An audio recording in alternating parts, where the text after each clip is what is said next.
check 1 2 3.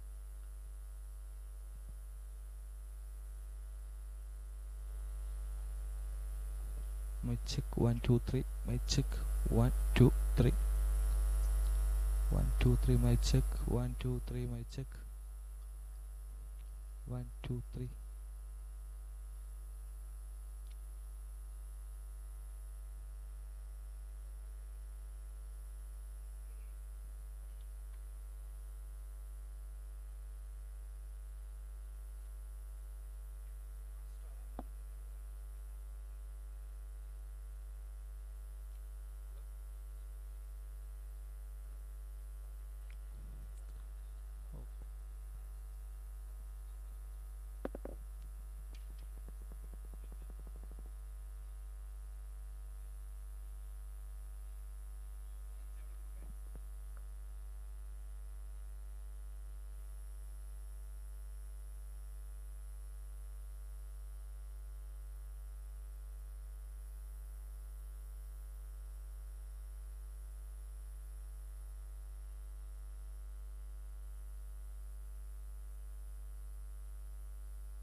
Mic check.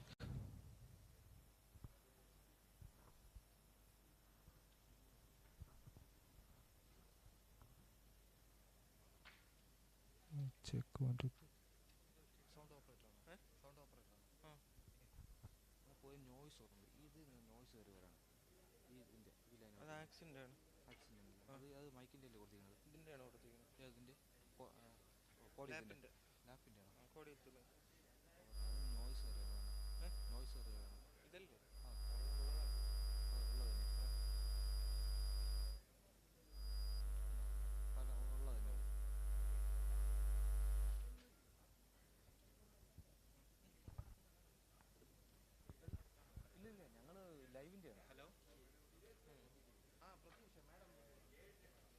Mic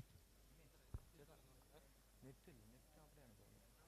നെറ്റിൻ്റെ തൊട്ട് അവിടെയാണ് ചോദിച്ചത്.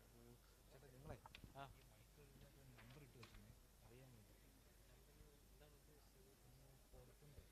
സൗണ്ട് ഏതാണ്ട് കേൾക്കണമെന്ന് പറയാനോ, സൗണ്ട് കൂട്ടാനൊക്കെ പറയാൻ അത് നിങ്ങൾക്ക് ഏതെന്ന് അറിയാൻ പറ്റും. അതാണ് എല്ലാം വിളിച്ച് കൂട്ടിയും കിടക്കുന്നത്. ഇത് കഴിഞ്ഞിട്ടല്ലേ എ സി അടിച്ചുറച്ചിട്ട് പോകുന്നത്. എന്തൊന്നും അറിഞ്ഞൂടാ ചേട്ടാ. നമ്പറേ നമ്പർ ഇട്ട് വെച്ചാൽ നിങ്ങൾക്ക് ഏറ്റവും എളുപ്പമാണല്ലേ. അപ്പോൾ ഒരു മാർക്കർ തന്നാ. സ്റ്റിക്കർ ഇപ്പം ഇല്ല.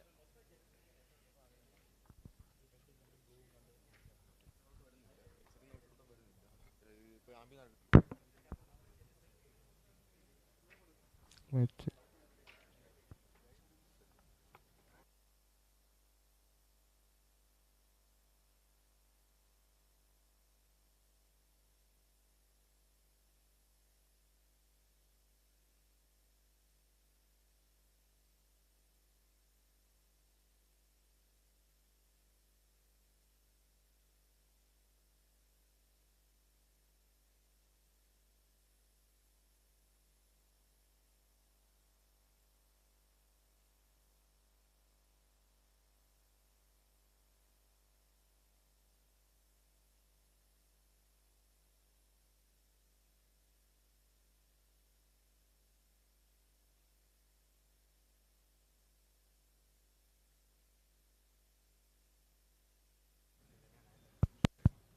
Hello hello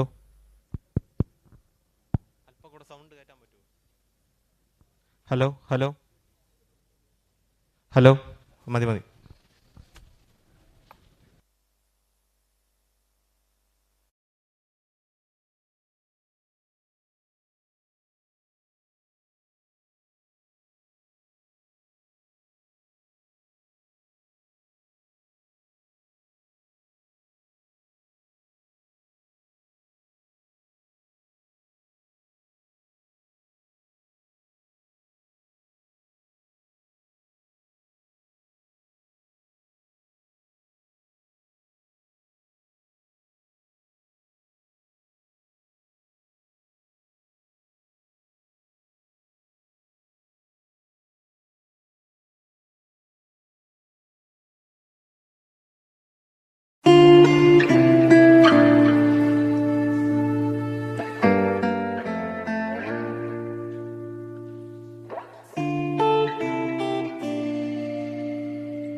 your dream. We were ordering some treats. You said it would be alright. I tried to stop you, asking why. You started out to face it. My heart went off like crazy. You placed your arms on my head. We fell into my small bed. You started out to face it. My heart went off like crazy. I felt the breath mistaken. We were about to make it.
my honor to welcome you to IMG for the workshop on Perspective Plan of Social Justice Department, scheduled on the 26th and 27th of April 2022.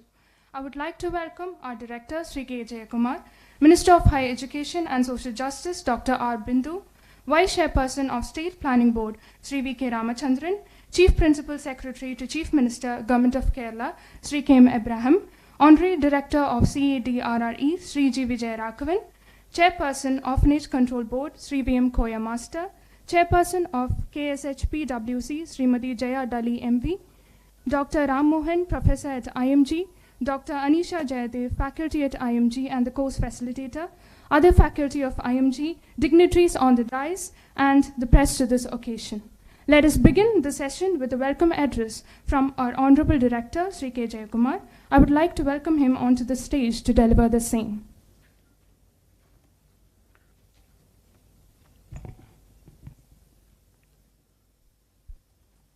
സാമൂഹ്യ നീതി വകുപ്പിൻ്റെ മന്ത്രി ആരാധ്യയായ doctor R Bindu, planning board vice chairman Shri V K Ramachandran, ഇവിടെ സന്നിഹിതരായിട്ടുള്ള മറ്റ് പ്രധാന വ്യക്തികളെ, എല്ലാവർക്കും നമസ്കാരം. IMGയിലേക്ക് സ്വാഗതം.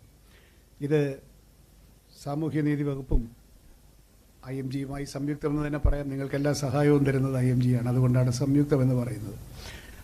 അങ്ങനെ നടത്തുന്ന 2 ദിവസത്തെ ഈ ശില്പശാല നമ്മുടെ അടുത്ത 5 വർഷത്തെ സാമൂഹ്യ നീതി വകുപ്പിൻ്റെ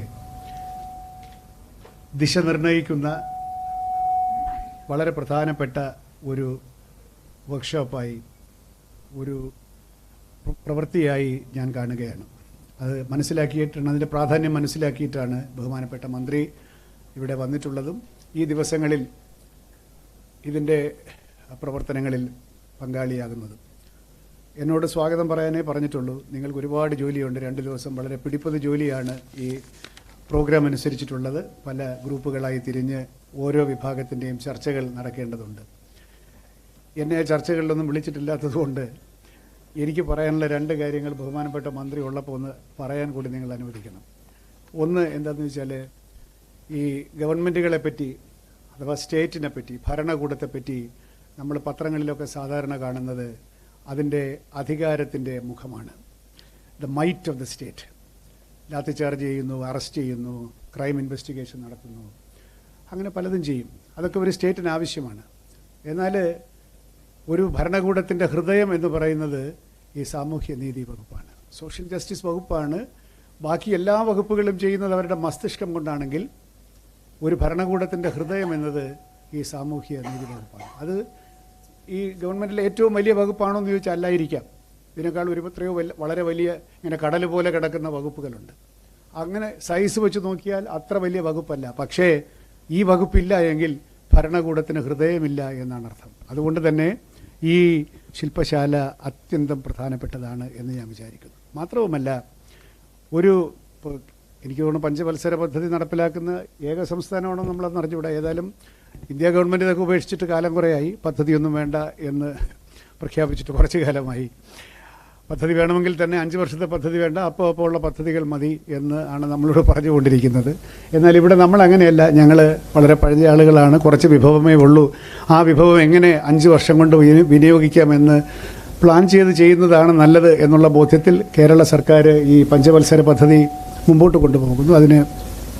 അങ്ങനെ വരുമ്പോൾ ഈ നിങ്ങളുടെ ഇന്നത്തെ ഈ വർക്ക്ഷോപ്പിൻ്റെ ഏറ്റവും വലിയ സൗന്ദര്യം എന്ന് പറയുന്നത്, ശക്തി എന്ന് പറയുന്നത്, അതിൻ്റെ യൂട്ടിലിറ്റി എന്ന് പറയുന്നത്, നമ്മൾ കഴിഞ്ഞ 5 വർഷമോ 10 വർഷമോ ഒക്കെയായി നടപ്പിലാക്കിക്കൊണ്ടിരിക്കുന്ന വിവിധ പദ്ധതികൾ, അവ തീർച്ചയായിട്ടും അവലോകനം ചെയ്യപ്പെടും. ഇവിടെ ഓൾറെഡി അവലോകനം ചെയ്യപ്പെട്ടിട്ടുണ്ടാവും. അവയുടെ ശക്തി ദൗർബല്യങ്ങളെന്ത്, നേട്ടങ്ങളെന്ത്, കോട്ടങ്ങളെന്ത്, നമുക്ക് എന്ത് ചെയ്യാൻ സാധിച്ചു, സാധിച്ചില്ല, എന്തുകൊണ്ട് സാധിച്ചില്ല. പക്ഷേ പലപ്പോഴും ഞാൻ ഒരു റിട്ടയർഡ് ഉദ്യോഗസ്ഥൻ എന്നുള്ള നിലയ്ക്ക് പറയുകയാണ്, പല പ്ലാനിംഗ് ബോർഡിൻ്റെ യോഗങ്ങളിലൊക്കെ ഒരുപാട് കാലം പോയിരുന്ന ഒരാളെന്നുള്ള നിലയ്ക്ക് ഞാൻ പറയുന്നത്, ഈ നടപ്പിലാക്കിക്കൊണ്ടിരിക്കുന്ന പദ്ധതികളിൽ എന്തെങ്കിലും പോരായ്മയുണ്ട് എന്ന് സമ്മതിക്കാൻ സർക്കാർ ഉദ്യോഗസ്ഥന്മാർക്ക് വലിയ മടിയാണ്. ഇല്ലെന്ന് മാത്രമല്ല, നമ്മുടെ ജീവിതം മുഴുവൻ നമ്മൾ ചെയ്തുകൊണ്ടിരിക്കുന്നത് ഭയങ്കര വലിയ ഒരു കാര്യമാണ് ആയിരിക്കാം, പക്ഷെ അതിന് ഒരു കോട്ടവുമുണ്ട് എന്ന് പറയാൻ നമുക്ക് മനസ്സില്ല. അത് പബ്ലിക്കായിട്ട് പറയേണ്ട, പത്രപ്രസ്താവനയൊന്നും വേണ്ട. പക്ഷേ ഇത്തരത്തിലുള്ളൊരു സന്ദർഭത്തിൽ അത് പറഞ്ഞില്ല എങ്കിൽ അത് അധാർമികമാണ് എന്ന് ഞാൻ പറയും. So one has to be one has to be cruelly honest ഈ ഒരു വർക്ക്ഷോപ്പിൽ എന്നാണ് ഞാൻ പറയുന്നത്.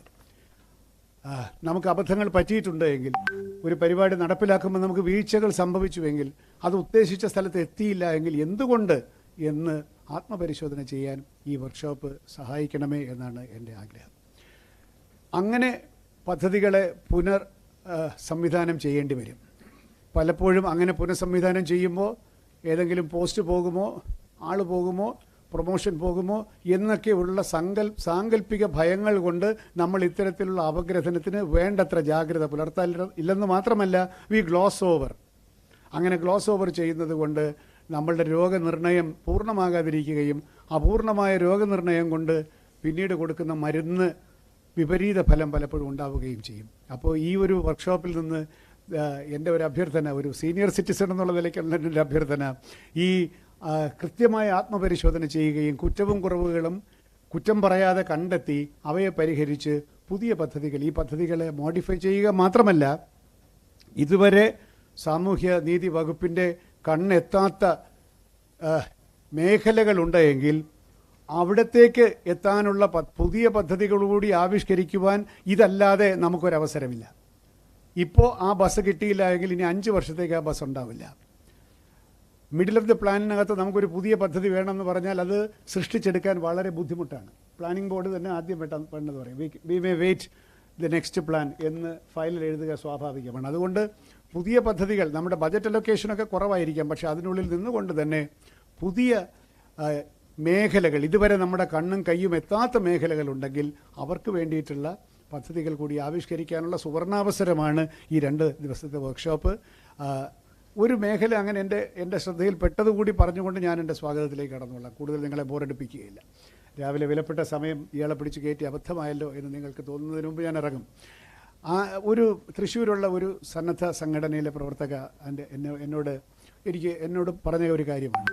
അവർ കുട്ടികൾക്ക് ക്യാൻസർ ബാധിച്ച കുട്ടികൾക്ക് അവർക്ക് പിന്തുണ കൊടുക്കുന്ന ഒരു സന്നദ്ധ സംഘടനയാണ്. അവരുടെ അമ്മമാർക്ക് മരുന്ന് കൊടുക്കുക തുടങ്ങി ഒരുപാട് കാര്യങ്ങൾ ചെയ്യുന്ന, നിങ്ങൾക്കറിയാമായിരിക്കും, സ്വലസ് എന്ന് പറയുന്ന സംഘടനയാണ്. ഷീബ അമീറാണ് എന്നെ കാണാൻ വന്നത്. അപ്പോൾ അവർ പറഞ്ഞു, ഇതൊന്നും സാമൂഹ്യ നീതി വകുപ്പിനോ ഗവൺമെൻറ്റിനോ ഒന്നും ഈ അമ്മമാർക്ക് ജോലി നഷ്ടപ്പെട്ടതോ, അവരുടെ ജീവിതം പാഴായിപ്പോയതോ, കുട്ടിക്ക് ക്യാൻസറായെന്ന് പറഞ്ഞ ഉടനെ ഭർത്താക്കന്മാർ ഇട്ടിട്ട് പോയതോ, ഇവരുടെ വരുമാന മാർഗ്ഗങ്ങൾ ഇല്ലാതായതോ, 5-6 വർഷം ഇവർക്ക് മരുന്ന് വാങ്ങിക്കൊടുക്കുന്ന എങ്ങനെയൊന്നും സർക്കാരിന് അതിന് വേണ്ടിയിട്ടുള്ള ഒരു പദ്ധതിയുമില്ല. ഇത് മാത്രമല്ല, ക്യാൻസർ മാത്രമല്ല, വളരെ ദീർഘകാല ചികിത്സ വേണ്ട രോഗങ്ങളുള്ളവർ, അങ്ങനെ കുടുംബം നശിച്ചുകൊണ്ടിരിക്കുന്നവർ, അങ്ങനെ വരുമാനമെല്ലാം നഷ്ടമാകുന്ന കുടുംബങ്ങൾ, ഇതുപോലെ അനേകം നമ്മുടെ നെറ്റിൽ വരാത്ത ദുരിതമനുഭവിക്കുന്ന ഒരുപാട് കുടുംബങ്ങളുണ്ട്. സർക്കാർ പരിപാടികളുടെ പ്രശ്നം എന്തെന്ന് ചോദിച്ചാൽ അത് വളരെ റിജിഡാണ്.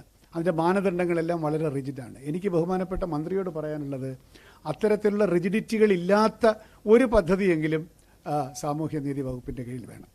അതായത് to address distressed persons and families not covered in any other scheme. അതിന് അപ്പർ ലിമിറ്റൊക്കെ വെച്ചോളാം. അതല്ലാതെ ഇത്ര രൂപ മാസം എന്നൊന്നും പറയാതെ ആവശ്യാനുസരണം അവരെ സഹായിക്കാൻ subject to an upper limit. Government infinite resources ഇല്ലല്ലോ. അങ്ങനെ ഫ്ലെക്സിബിലിറ്റിയോടുകൂടി, റെസിലിയൻസോടുകൂടി അത്തരത്തിലുള്ള കുടുംബങ്ങളെ നോക്കിക്കാണാൻ സാധിക്കുന്ന ഒരു കണ്ണുകൂടി, ഒരു കൈ കൂടി ഈ സാമൂഹ്യ നീതി വകുപ്പിനുണ്ടാകണം. അതുണ്ടാകണമെങ്കിൽ ഇതാണ് അവസരം, ഈ വർക്ക്ഷോപ്പാണ് അതിൻ്റെ അവസരം. അതുകൊണ്ട് ആത്മപരിശോധന ചെയ്യുകയും നമ്മുടെ കണ്ണും കൈയും എത്താത്ത സ്ഥലങ്ങളിലേക്ക് വേണ്ട പദ്ധതികൾ ആവിഷ്കരിക്കുകയും ചെയ്യുവാൻ ഈ വർക്ക്ഷോപ്പ് പ്രയോജനപ്പെടട്ടെ എന്ന ആമുഖ പ്രാർത്ഥനയോടുകൂടി എന്നെ ഏൽപ്പിച്ച ദൗത്യത്തിലേക്ക് ഞാൻ കടക്കുകയാണ്. ഈ പരിപാടി ഉദ്ഘാടനം ചെയ്യുവാനും നമ്മളോട് സമയം ചെലവഴിക്കാനും നേതൃത്വം നൽകാനുമായി ഇവിടെ എത്തിയിട്ടുള്ള സാമൂഹ്യനീതി വകുപ്പിൻ്റെ ആരാധ്യയായ മന്ത്രി ഡോക്ടർ ആർ ബിന്ദുവിനെ നിങ്ങൾക്ക് ഏവർക്കും വേണ്ടി, IMGക്ക് വേണ്ടി, ഇവിടെ എത്തിയിട്ടുള്ള എല്ലാവർക്കും വേണ്ടി ഞാൻ ഹൃദയപൂർവ്വം സ്വാഗതം ചെയ്യുകയാണ്. ഇത് സ്റ്റേറ്റ് പ്ലാനിംഗ് ബോർഡിൻ്റെ വൈസ് ചെയർമാൻ്റെ ശ്രീ VK രാമചന്ദ്രൻ്റെ സാന്നിധ്യത്തിലാണ് ഈ ചർച്ചകളുടെ ആരംഭമെങ്കിലും നടക്കുന്നത്. അദ്ദേഹമാണ് ഈ കഥയിലെ ഏറ്റവും പ്രധാന കഥാപാത്രം. പിന്നെ അദ്ദേഹമാണ് നായകൻ. അദ്ദേഹം വിചാരിച്ചെങ്കിൽ മാത്രമേ നമ്മുടെ ഭാവനകൾ, ഒരു ക്ലീശ ഉപയോഗിച്ച് പറഞ്ഞാൽ പൂവണിയും, ക്ലീശയാണ് കേട്ടോ. ഇപ്പം നമ്മുടെ ഭാവനകൾ പൂവണിയണമെങ്കിൽ അദ്ദേഹം കൂടെ വിചാരിക്കണം. അല്ലാതെ അവിടെ ചെന്നുടനെ പ്ലാനിംഗ് ബോർഡ് ഒരു പേനയെടുത്ത് ഇതൊന്നും ആവശ്യമില്ല, ദീസ് ആർ ഓൾ അൺനെസസറി എന്ന് വെട്ടിയാൽ വെട്ടിയത് തന്നെ. പിന്നീട് അദ്ദേഹം പ്ലാനിംഗ് ബോർഡിൻ്റെ ഫുൾ ബോർഡിൽ അതിനെ ഡിഫെൻഡ് ചെയ്യേണ്ട ജോലി മാത്രമേ അദ്ദേഹത്തിനുള്ളൂ. അപ്പോൾ അദ്ദേഹം അങ്ങനെയൊന്നും വെട്ടുകയില്ല, അദ്ദേഹം ഒരു വെട്ടുവീരനല്ല എന്നാണ് ഞാൻ വിചാരിക്കുന്നത്.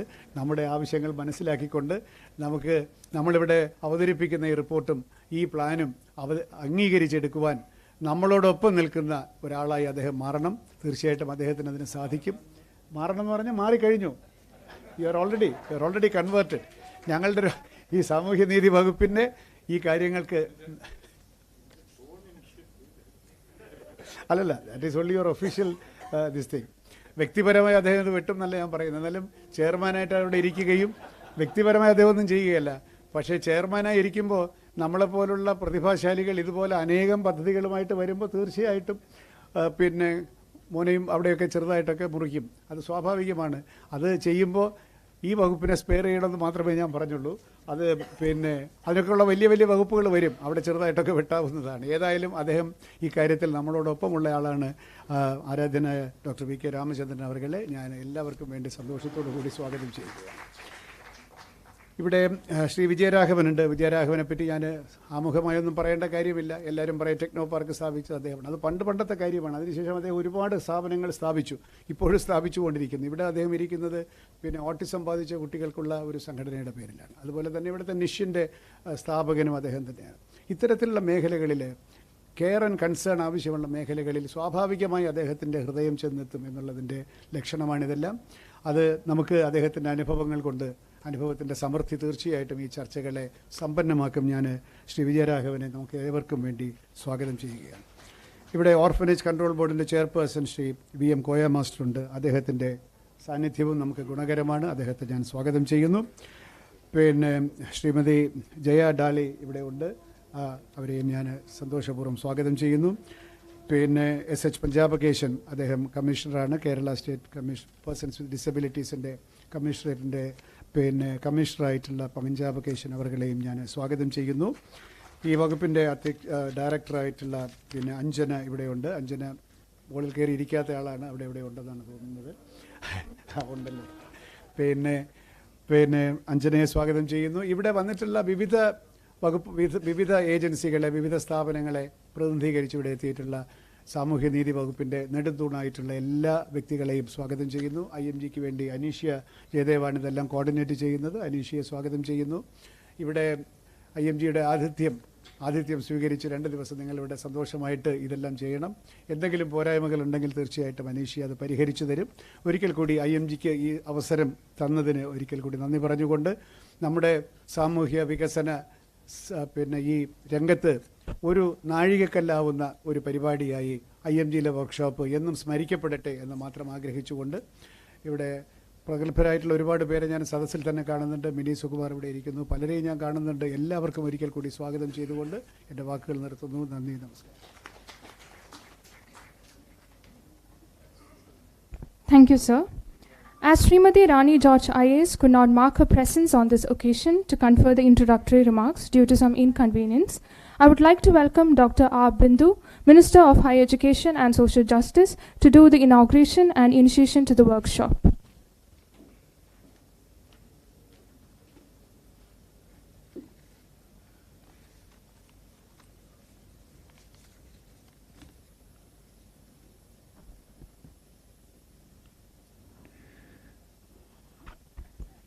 നമുക്കെല്ലാം സ്വാഗതം ആശംസിച്ച IMGയുടെ ഡയറക്ടർ ബഹുമാന്യനായ ശ്രീ K. ജയകുമാർ, വേദിയിൽ സന്നിഹിതരായിട്ടുള്ള ബഹുമാന്യനായ state planning board vice chairperson Shri V. K. Ramachandran,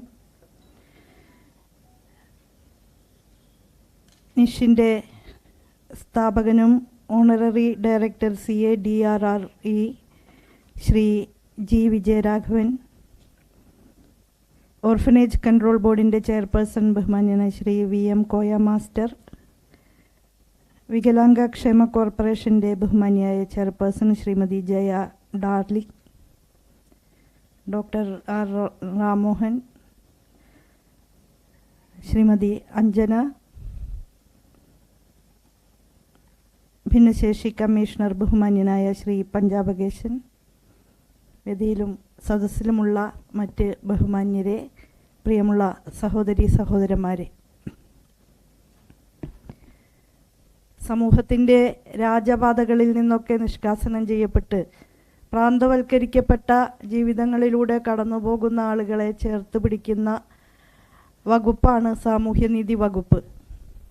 ഒരു ഗവൺമെൻറ്റിൻ്റെ ഒന്നാമത് പരിഗണന ഉണ്ടായിരിക്കേണ്ട വകുപ്പാണ് നമ്മുടേത് എങ്കിലും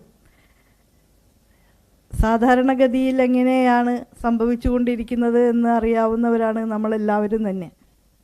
സമൂഹത്തിലെ ഏറ്റവും ദയനീയരായ മനുഷ്യർക്ക് ഒന്നാമത് പരിഗണന കൊടുത്തുകൊണ്ടുള്ള സമീപനം സർക്കാരിനുണ്ടാകണം എന്ന നിർബന്ധം ചെലുത്തുക എന്നുള്ളത് തന്നെയാണ് നമ്മുടെ ഈ വർക്ക്ഷോപ്പിൻ്റെ ഒന്നാമത്തെ പ്രഖ്യാപിത ലക്ഷ്യം എന്ന് വിനയപൂർവ്വം ഞാൻ സൂചിപ്പിക്കുകയാണ്.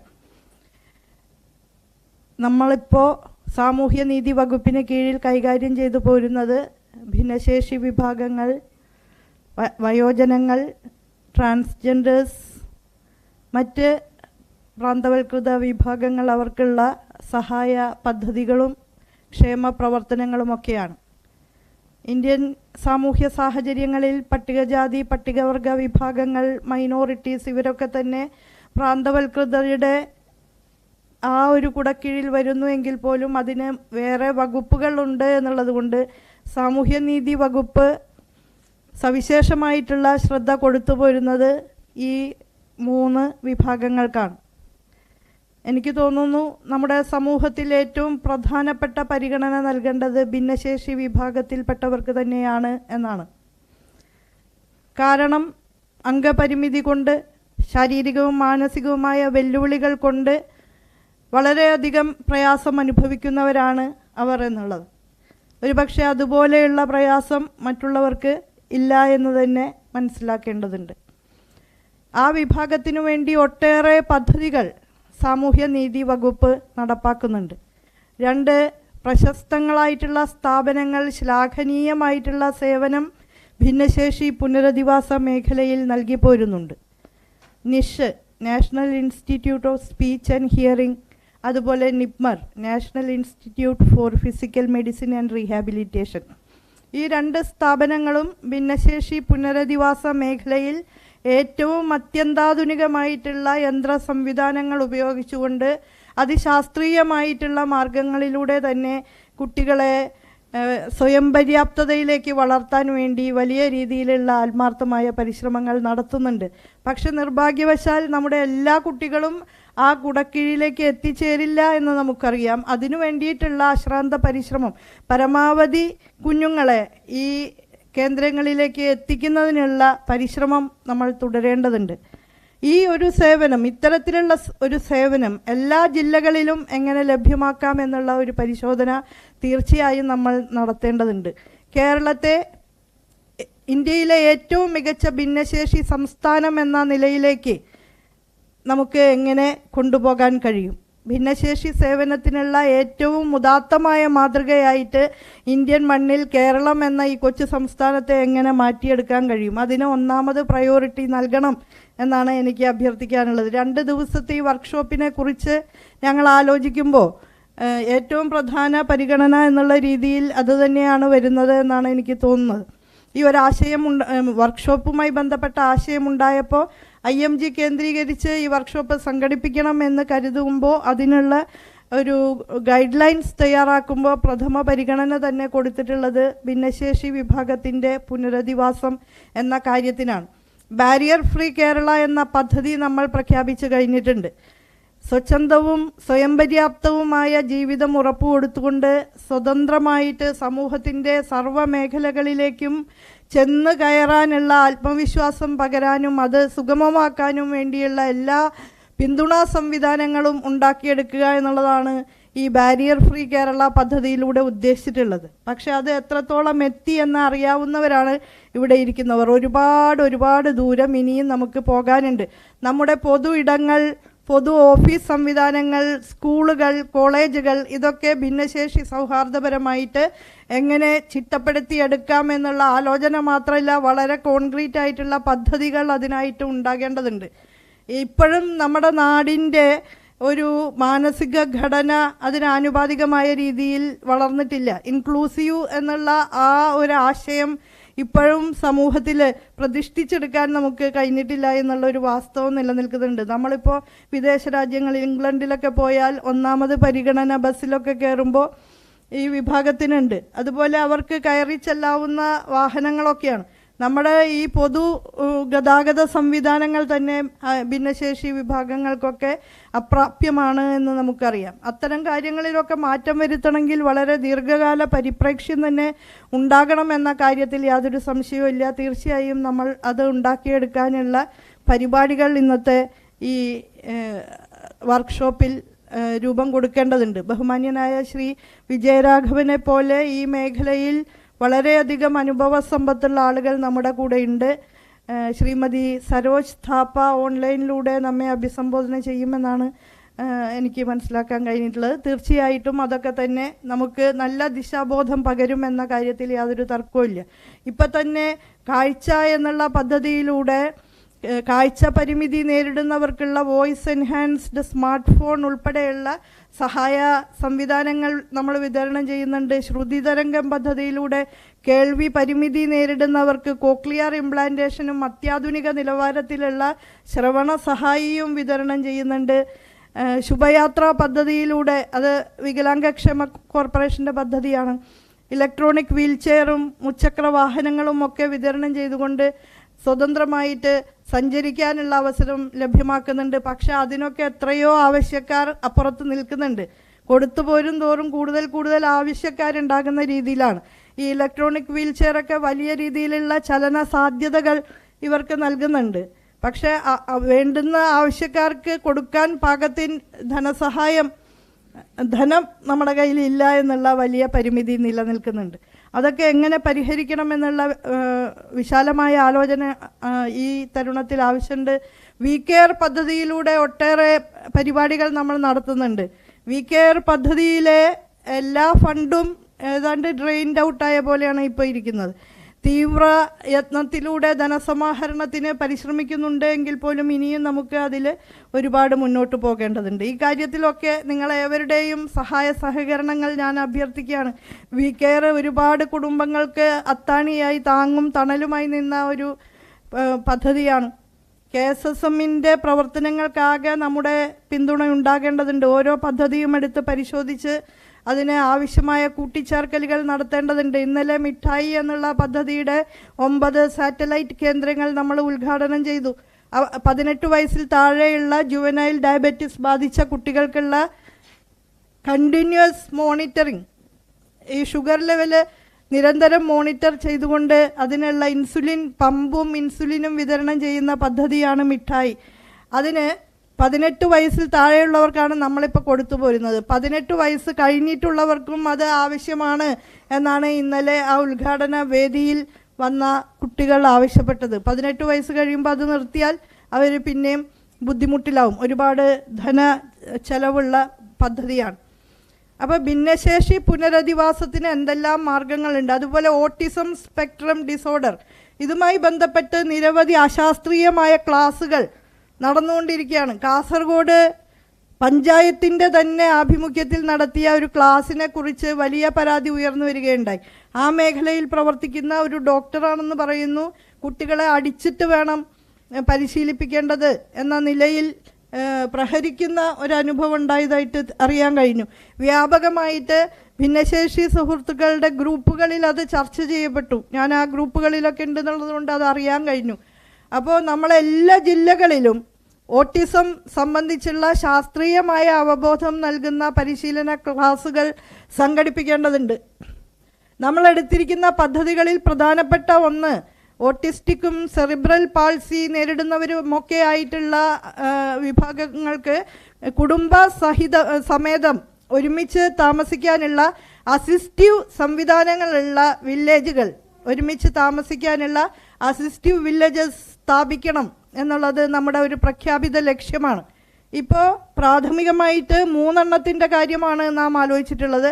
എല്ലാ ജില്ലകളിലും അത് അനിവാര്യമാണ്. കാരണം രാപ്പകൽ ഈ കുട്ടികളോടൊപ്പം അഭേദ്യമായ ബന്ധത്തോടുകൂടി വേറെ ഒരു ജോലിയും ചെയ്യാൻ പറ്റാതെ, വേറെ ഒരു റിലാക്സേഷനും ഇല്ലാതെയാണ് മാതാപിതാക്കളുടെ പ്രത്യേകിച്ച് അമ്മമാരുടെ ജീവിതം മുന്നോട്ട് പോയിക്കൊണ്ടിരിക്കുന്നത്. എന്തെങ്കിലും പ്രത്യേക ആവശ്യങ്ങൾക്ക് പോകണമെന്നുണ്ടെങ്കിൽ കുട്ടികളെ വിശ്വസിച്ച് ഏൽപ്പിക്കാവുന്ന കേന്ദ്രങ്ങളെങ്കിലും നമുക്ക് ഉണ്ടാക്കാൻ പറ്റണം. അപ്പോൾ തീർച്ചയായും ഇത്തരം കാര്യങ്ങളെക്കുറിച്ചൊക്കെ വളരെ സീരിയസ് ആയിട്ടുള്ള ആലോചനകൾ നമുക്ക് ഉണ്ടാക്കാൻ പറ്റണം.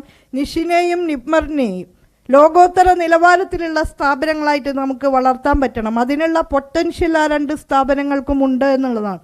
അപ്പോൾ കുറേ കൂടി ഇൻവോൾവ്മെൻറ്റോടുകൂടി പ്രയത്നിച്ചാൽ നമുക്ക് അത് വളരെ എളുപ്പത്തിൽ സാധിക്കുന്നുള്ളതാണ്.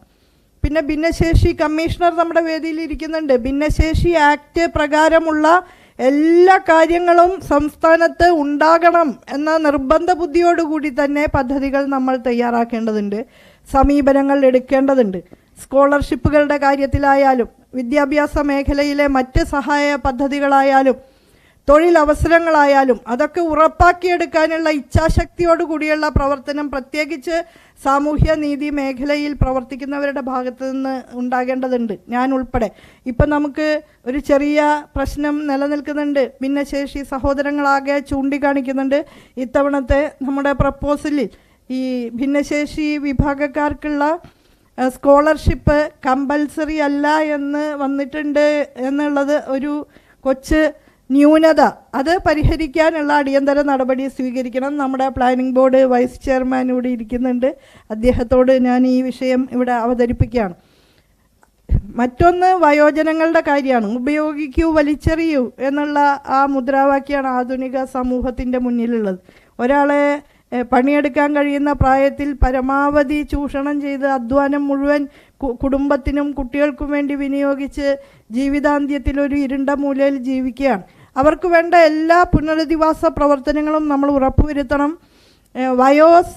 വയോജനങ്ങളുടെ സേവനത്തിനുള്ള വയോശ്രേഷ്ഠ അവാർഡ് ഈ വർഷം നമുക്ക് ലഭിച്ചു എന്നുള്ളത് വളരെ അഭിമാനകരമായ കാര്യമാണ്. ഇന്ത്യയിലെ ഏറ്റവും മികച്ച വയോസേവന പ്രവർത്തനങ്ങൾക്കുള്ള അവാർഡ് കേരളത്തിന് ലഭിച്ചു. പക്ഷെ അത് മതിയോ? നമുക്ക് കൂടുതൽ പകൽ വീടുകൾ ഉണ്ടാകണം, കൂടുതൽ അത്യന്താധുനിക സൗകര്യങ്ങളുള്ള ഹോമുകൾ ഉണ്ടാകണം. ഇപ്പം നമ്മുടെ ഹോമുകൾ താരതമ്യേന ഭേദപ്പെട്ട അവസ്ഥയിലാണ്. പക്ഷേ ഇനിയും ആധുനിക സൗകര്യങ്ങളുള്ള ഹോമുകളാവണം. കൊല്ലത്ത് നമ്മൾ സെക്കൻഡ് ഇന്നിങ്സ് ഹോം എന്ന നിലയിലൊന്ന് ഉദ്ഘാടനം ചെയ്തു. അത് വളരെ ആധുനിക സാഹചര്യങ്ങളുള്ള ഹോമാണ്.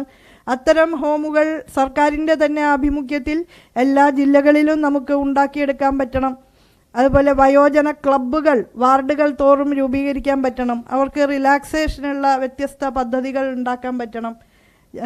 വയോജന കൗൺസിൽ ഇവിടെ അതിൻ്റെ ബഹുമാന്യരായ മെമ്പർമാരുണ്ട്. വയോജന കൗൺസിൽ അപ്പോഴപ്പോഴും എടുക്കുന്ന തീരുമാനങ്ങളെ പ്രായോഗിക രൂപത്തിൽ നൽകാൻ, സമൂഹത്തിൽ അത് മൂർത്ത രൂപത്തിൽ ഉണ്ടാക്കാൻ നമ്മളെല്ലാവരും തന്നെ പ്രയത്നിക്കേണ്ടതാണ്. ഒരു വയോജന കമ്മീഷനെ സംബന്ധിച്ചുള്ള നിർദ്ദേശം ഉയർന്നു വന്നിട്ടുണ്ട്. അത് തീർച്ചയായും സ്വാഗതാർഹമായിട്ടുള്ള ഒരു കാര്യമാണ്. യുവജനങ്ങൾക്ക് കമ്മീഷനുണ്ട്, വനിതാ കമ്മീഷനുണ്ട്, പക്ഷേ വയോജന കമ്മീഷൻ നമുക്കില്ല. ഒരുപക്ഷെ യുവജന കമ്മീഷനേക്കാൾ വയോജന കമ്മീഷനാണ് ഉണ്ടാകേണ്ടത് എന്ന് എനിക്ക് തോന്നുന്നു. അത്തരത്തിലുള്ള ഒരു നിയമനിർമ്മാണം നമുക്ക് അതിൻ്റെ സാധ്യതകൾ തീർച്ചയായിട്ടും പരിശോധിക്കാം. വയോജനങ്ങൾക്കുള്ള സംരക്ഷണ സംവിധാനങ്ങൾ എങ്ങനെ മെച്ചപ്പെടുത്താം എന്നായിരിക്കണം ആ ഗ്രൂപ്പ് ചർച്ച ചെയ്യേണ്ടത് എന്നാണ് പറയാനുള്ളത്. ട്രാൻസ്ജെൻഡർ വിഭാഗമാണെങ്കിൽ വലിയ രീതിയിലുള്ള വേട്ടയാടലുകൾക്ക് വിധേയമായിട്ടാണ് ഈ ഭൂമിയിൽ ജീവിക്കുന്നത്. ഇത്രയേറെ അവമതിക്കപ്പെടുന്ന വിഭാഗം വേറെ ഉണ്ടോയെന്ന് എനിക്കറിയില്ല. അത്രയധികം രൂക്ഷമായ അസ്തിത്വ പ്രശ്നങ്ങളിലൂടെയാണ് അവർ കടന്നുപോയിക്കൊണ്ടിരിക്കുന്നത്. ശാരീരികവും മാനസികവുമായ സംഘർഷഭരിതമായ ജീവിതമാണ് അവർ നയിച്ചുകൊണ്ടിരിക്കുന്നത്. അവർക്ക് വേണ്ടി ഈ ലിംഗ പദവിയെ സംബന്ധിച്ച സാമ്പ്രദായിക ധാരണകളിൽ സമൂലമായിട്ടുള്ള ഒരു മാറ്റം വരുത്താനുള്ള പ്രതിബദ്ധതയോടുള്ള പ്രവർത്തനങ്ങൾ നമ്മൾ ഏറ്റെടുക്കേണ്ടതുണ്ട്. വലിയ മാറ്റം നമ്മൾ വരുത്താനുണ്ട്. ഇപ്പോഴും ആണ് പെണ്ണ് എന്നുള്ള ആ ദ്വിമുഖ സമീപനത്തിൽ നിന്ന് വ്യത്യസ്തമായ ഒന്ന് ഉൾക്കൊള്ളാൻ നമ്മുടെ സമൂഹം തയ്യാറല്ല. ഈ ആധുനിക സമൂഹത്തിൽ അവർക്ക് വേണ്ടി നിയമം, പരമോന്നത നീതിന്യായ കോടതി നിയമം പാസ്സാക്കിയിട്ട് പോലും ഇതൊന്നും മനസ്സിലാക്കാൻ നമ്മുടെ സമൂഹത്തിന് ഇതുവരെ സാധിച്ചിട്ടില്ല. അത് ഒരു അബ്നോർമാലിറ്റി എന്നുള്ള രീതിയിലാണ് ചിത്രീകരിക്കപ്പെടുന്നത്. അപ്പോൾ ഇതിനെക്കുറിച്ചുള്ള അവബോധാത്മകമായ പ്രവർത്തനങ്ങൾ നമുക്ക് വേണം. അതുപോലെ സെക്സ് റീഅസൈൻമെൻറ്റ് സർജറി വേദനാപൂർണമായിട്ടുള്ള പ്രക്രിയയിലൂടെയാണ് അവർ കടന്നു പോകുന്നത്. ഞാൻ തന്നെ പലപ്പോഴും ആലോചിക്കണ ഒരു കാര്യം, ഇത്രയും വേദന സഹിച്ചിട്ട് ഇവരെന്തുകൊണ്ട് ഈ സർജറിക്ക് തയ്യാറാകുന്നു? അപ്പം അത്രയധികം മാനസിക സംഘർഷം അവരുടെ ഉള്ളിൽ ഉള്ളതുകൊണ്ടാണ് ഈ പെയിൻ അനുഭവിക്കാൻ അവർ തയ്യാറാകുന്നത്. ആ സർജറി ഫലപ്രദമായ രീതിയിൽ, കുറ്റമറ്റ രീതിയിൽ നടത്താൻ ഇനിയും നമുക്ക് സംവിധാനങ്ങളില്ല എന്നുള്ളതൊരു വാസ്തവമാണ്. നമ്മുടെ സ്വകാര്യ ആശുപത്രിയിൽ അത് ചെയ്യുന്നുണ്ട്. പക്ഷേ അതിൻ്റെ ന്യൂനതകളുടെ ഭാഗമായിട്ട് നമുക്ക് അനന്യകുമാരി അലക്സിനെ പോലുള്ള ആളുകളെ നഷ്ടപ്പെട്ടു, അല്ലേ? അപ്പം അതുകൊണ്ട് നമുക്ക് തിരഞ്ഞെടുക്കപ്പെട്ട ഗവൺമെൻറ് ഹോസ്പിറ്റലുകളിൽ ഇതിനുള്ള സൗകര്യം ഉണ്ടാക്കാൻ വേണ്ടി ശ്രമിച്ചുകൊണ്ടിരിക്കുകയാണ്. തിരഞ്ഞെടുക്കപ്പെട്ട യുവ ഡോക്ടർമാരെ നമുക്ക് ഇതിന് സ്പെഷ്യലൈസ് ചെയ്തിട്ടുള്ള ആശുപത്രികളിലേക്ക് പറഞ്ഞയച്ച് അവർക്ക് പരിശീലനം കൊടുക്കേണ്ടതുണ്ട്. ഈ സെക്സ് റീഅസൈൻമെൻറ്റ് സർജറി എങ്ങനെ ശാസ്ത്രീയമായിട്ട് കൈകാര്യം ചെയ്യാം, അതിനുള്ള നല്ല കേന്ദ്രം നമ്മുടെ സംസ്ഥാനത്ത് ഏറ്റവും അടിയന്തരമായിട്ട് ഉണ്ടാക്കിയെടുക്കേണ്ടതുണ്ട് എന്നുള്ളതാണ്. ഇപ്പം അവരുടെ ദൃശ്യതയും സാന്നിധ്യവും ഒക്കെ നമ്മുടെ സമൂഹത്തിൽ നല്ല നിലയിൽ വർദ്ധിച്ചുകൊണ്ടിരിക്കുന്നുണ്ട്. അവരുടെ ജീവിതം ആത്മവിശ്വാസത്തോടെ മുന്നോട്ട് കൊണ്ടുപോകാനുള്ള പിന്തുണാ സംവിധാനങ്ങൾ തന്നെയാണ് അവിടെയും ഉണ്ടാകേണ്ടത്. അവർ വീട്ടിൽ നിന്നൊക്കെ ഇറക്കി വിടുമ്പോൾ അവർക്ക് താമസിക്കാനുള്ള സൗകര്യങ്ങൾ ഉണ്ടാവണം, വിദ്യാഭ്യാസത്തിന് മെച്ചപ്പെട്ട സാഹചര്യങ്ങൾ ഉണ്ടാവണം. അഭിമാനപൂർവ്വം തന്നെ പറയാണ്, ഹയർ എഡ്യൂക്കേഷൻ ഡിപ്പാർട്ട്മെൻറ്റ് 2 സീറ്റുകൾ പ്രത്യേകമായിട്ട് നിലവിൽ എല്ലാ കോഴ്സിനും ഈ 2 സീറ്റ് അവർക്കായിട്ട് വയ്ക്കണം എന്നുള്ള ഓർഡർ നേരത്തെ തന്നെ ഇറക്കി കഴിഞ്ഞിട്ടുണ്ട്. നമ്മൾ വന്ന ഉടനെ തന്നെ ഒരു ഓർഡർ ഇറങ്ങിക്കഴിഞ്ഞതാണ്. പിന്നെ അവർക്ക് തൊഴിൽ ലഭിക്കുന്നതിനുള്ള സംരംഭകത്വ താല്പര്യങ്ങൾ വികസിപ്പിക്കുന്നതിനും സംരംഭകത്വ പരിശീലനത്തിനും സംരംഭങ്ങൾ തുടങ്ങാനുമുള്ള ധനസഹായം നൽകാൻ നമുക്ക് കഴിയണം എന്നാണ് എനിക്ക് പറയാനുള്ളത്. അതിനുള്ള പദ്ധതികൾ ഉണ്ടാവണം. ഇപ്പം ഉണ്ട്, അതിന് പരിമിതിയുണ്ട്. അത് കൂടുതൽ പേർക്ക് നൽകാൻ നമുക്ക് കഴിയണം. ഉദ്യോഗങ്ങളിലേക്ക്, ജോലികളിലേക്ക് പോകുമ്പോൾ സർക്കാരിൻ്റെ തന്നെ താൽക്കാലിക സേവനങ്ങളിലെങ്കിലും അവരെ ഉൾക്കൊണ്ടു പോകാൻ നമുക്ക് കഴിയണം. ആ നിലയിലുള്ള ഒരു പോളിസി, ആ നിലയിലുള്ള ഒരു സമീപനം സർക്കാരിനെ ഉണ്ടാക്കിയെടുക്കാനുള്ള സമ്മർദ്ദം നമുക്ക് ചെലുത്താൻ പറ്റണം.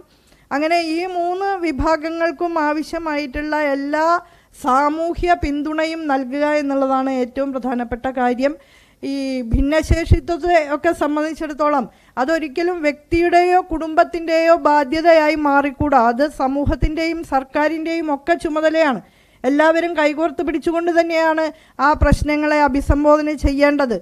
അപ്പോൾ ഭിന്നശേഷി സൗഹൃദമാവുക എന്ന് പറഞ്ഞാൽ ആ പ്രശ്നങ്ങളിൽ കൈകോർത്ത് പിടിക്കുക എന്നുള്ളത് മാത്രമല്ല, അത് പരിഹരിക്കുന്നതിനുള്ള എല്ലാ കാര്യങ്ങളും നിർവഹിച്ച് മുന്നോട്ട് പോകുക എന്നുള്ളത് തന്നെയാണ് ഉദ്ദേശിക്കുന്നത്. ഇപ്പം നമുക്ക് ഏർലി ഇൻ്റർവെൻഷൻ സെൻറ്റേഴ്സ് ഉണ്ട്. ഭ്രൂണാവസ്ഥയിൽ ഇരിക്കുമ്പോൾ തന്നെ എന്തെങ്കിലും വ്യതിയാനങ്ങൾ, പ്രശ്നങ്ങൾ ഉണ്ടോ എന്ന് മനസ്സിലാക്കാനും അതിന് അനുസൃതമായിട്ടുള്ള പിന്തുണാ സംവിധാനങ്ങൾ നൽകിക്കൊണ്ട് ജീവിതത്തിൽ ഉടനീളം അനുധാവനം ചെയ്യുന്ന അനുയാത്ര എന്ന പദ്ധതി നമുക്കുണ്ട്. ഏർലി ഇൻ്റർവെൻഷൻ സെൻറ്റേഴ്സ് നേരത്തെ 5 സെൻറ്ററുകളിൽ ഉണ്ടായിരുന്നത് വ്യാപിപ്പിച്ച് എല്ലാ ജില്ലാ കേന്ദ്രങ്ങളിലും തന്നെ ഇൻ്റർവെൻഷൻ സെൻറ്റേഴ്സ് ഫലപ്രദമായ നിലയിൽ നമുക്ക് പ്രവർത്തിപ്പിക്കണം. അപ്പോൾ അതിനാവശ്യമായിട്ടുള്ള കാര്യങ്ങൾ എന്തൊക്കെയാണ്, അത് ഏറ്റവും തുടക്കത്തിൽ തന്നെ കണ്ടുപിടിച്ചാൽ ആത്മവിശ്വാസത്തോടു കൂടിയുള്ള ഒരു ജീവിതം ഈ കുട്ടികൾക്ക് നൽകുമാറുള്ള എല്ലാ സംവിധാനം നമുക്കവർക്ക് നൽകാൻ പറ്റും. അതെങ്ങനെ ചെയ്യാൻ കഴിയും എന്നുള്ള ആലോചന തീർച്ചയായും ഉണ്ടാവേണ്ടതുണ്ട്.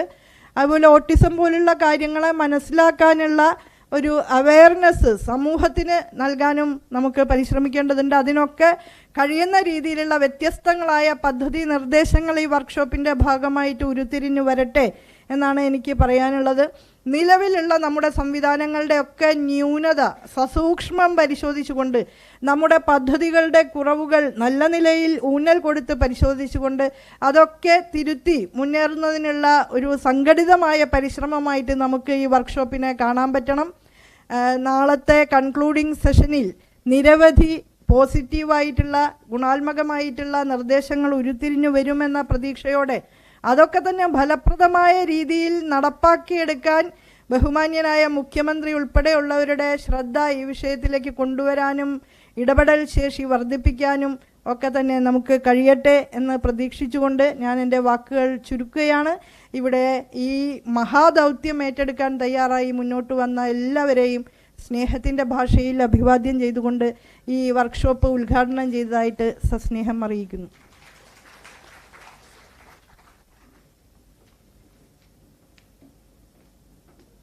നന്ദി മാഡം. കീനോട്ട് അഡ്രസ് നൽകാൻ കേരള സംസ്ഥാന പ്ലാനിംഗ് ബോർഡ് ഉപാധ്യക്ഷൻ ശ്രീ വി കെ രാമചന്ദ്രൻ അവർകളെ ക്ഷണിക്കുന്നു. ഇതൊന്ന് മാറ്റാമോ?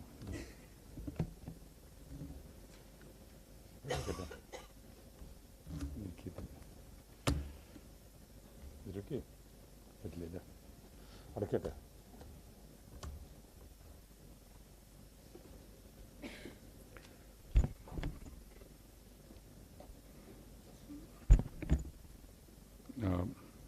Respected Minister, respected colleagues on the dais, distinguished persons on the dais, my dear friends, colleagues, and experts. I am very conscious of speaking to an audience of experts in this field. But nevertheless, let me try to address a few issues with respect to the 14th plan and issues in this sector. While considering this, we've started our discussions for the 14th plan.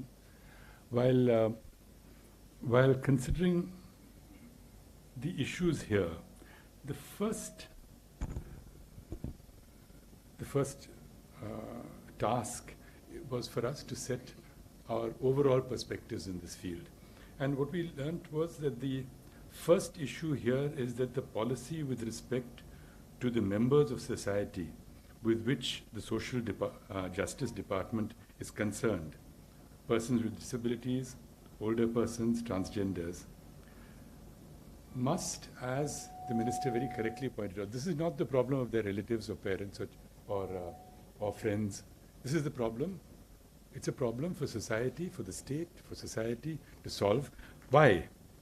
Because our policy in this must be informed by a commitment to and an understanding of human rights and a human rights framework. This is part of the right. Any policies in this field are deeply related to the human rights of every individual in the society, in which all the persons with whom the Social Justice Department is concerned have those rights.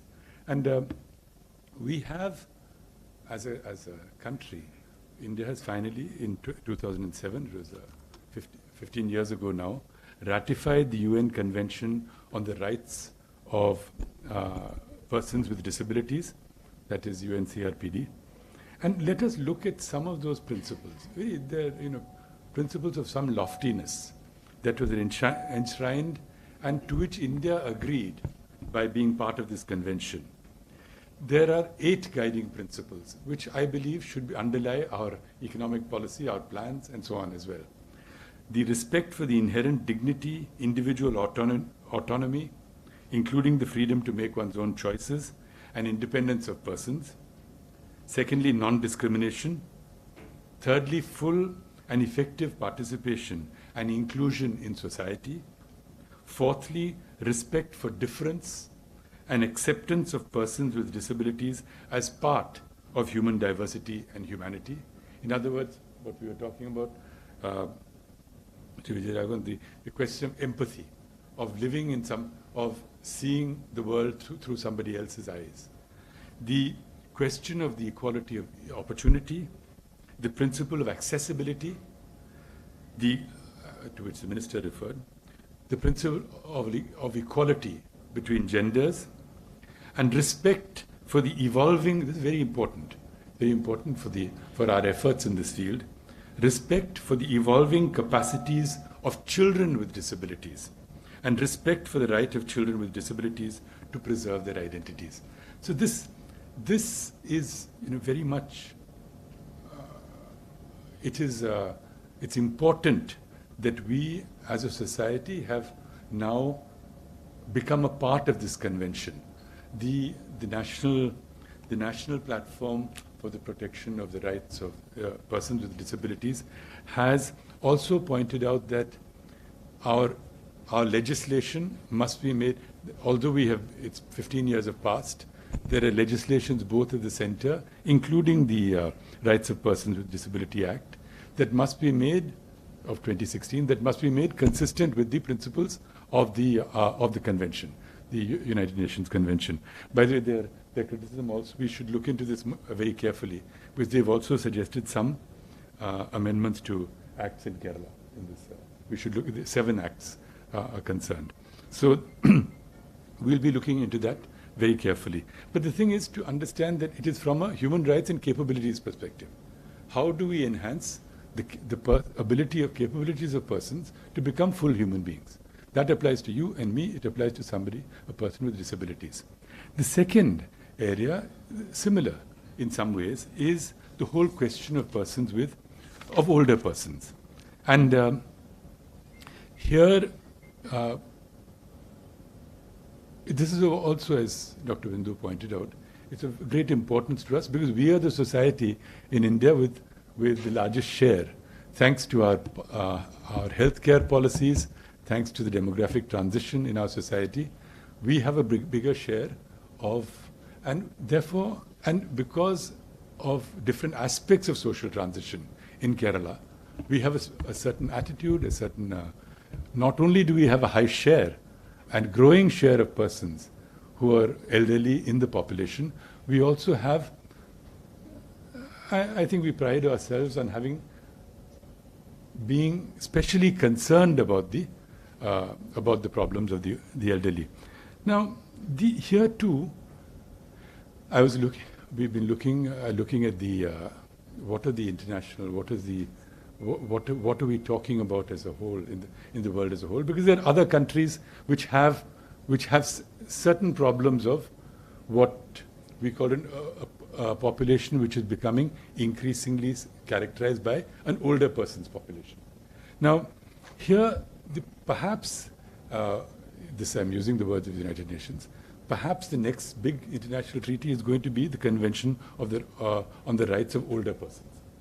So this is very much, but I was interested to see that the negotiations on this started in the 1980s, and the treaty has not yet come, but there have been certain landmarks in this. One is that older persons in a certain broad principles have been agreed to. One is that older persons in a society ought to have, one, independence, a life that is characterized by independence. Secondly, the ability to participate in society. Thirdly, the access to care. Then they are entitled to self-fulfillment.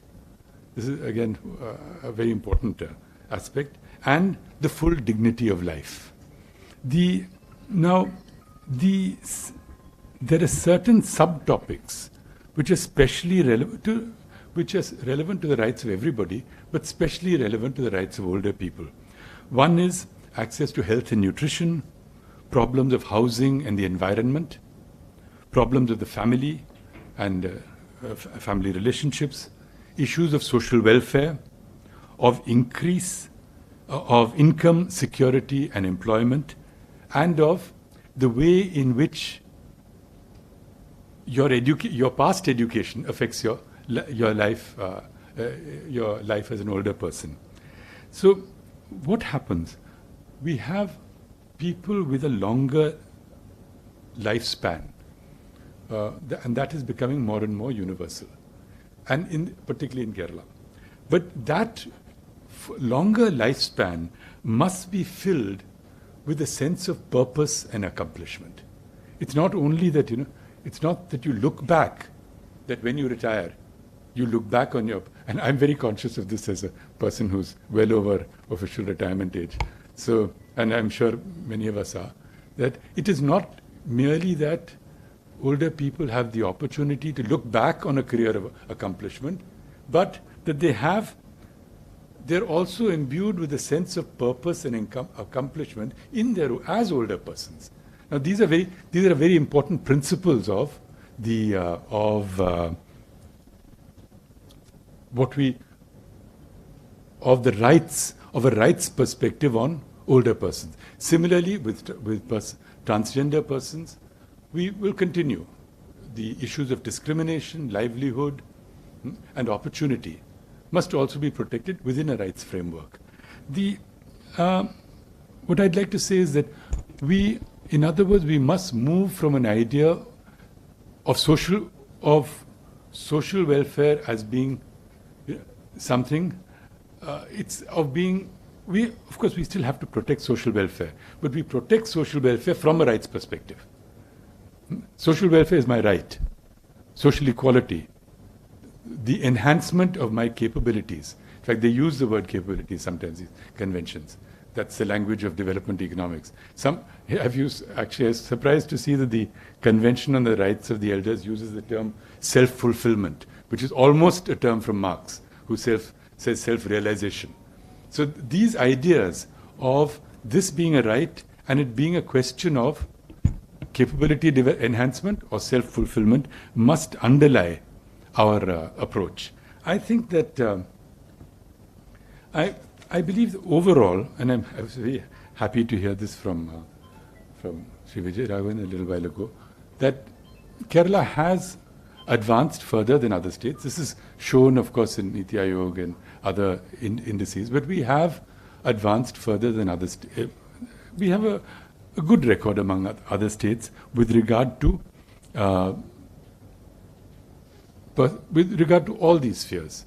All the spheres in which the Social Justice Department is active. We have, with regard to persons with disabilities, in fact, I noted with some concern the apprehensions of the head of IMG, because in the first year of the 13th plan, our budget for the plan budget for persons with disabilities increased by 35%. It was the highest in the country, and in fact, it earned us the commendation of the National Platform for persons with for the protection of rights of persons with disabilities. So we are that's not something. We don't praise the planning board for that.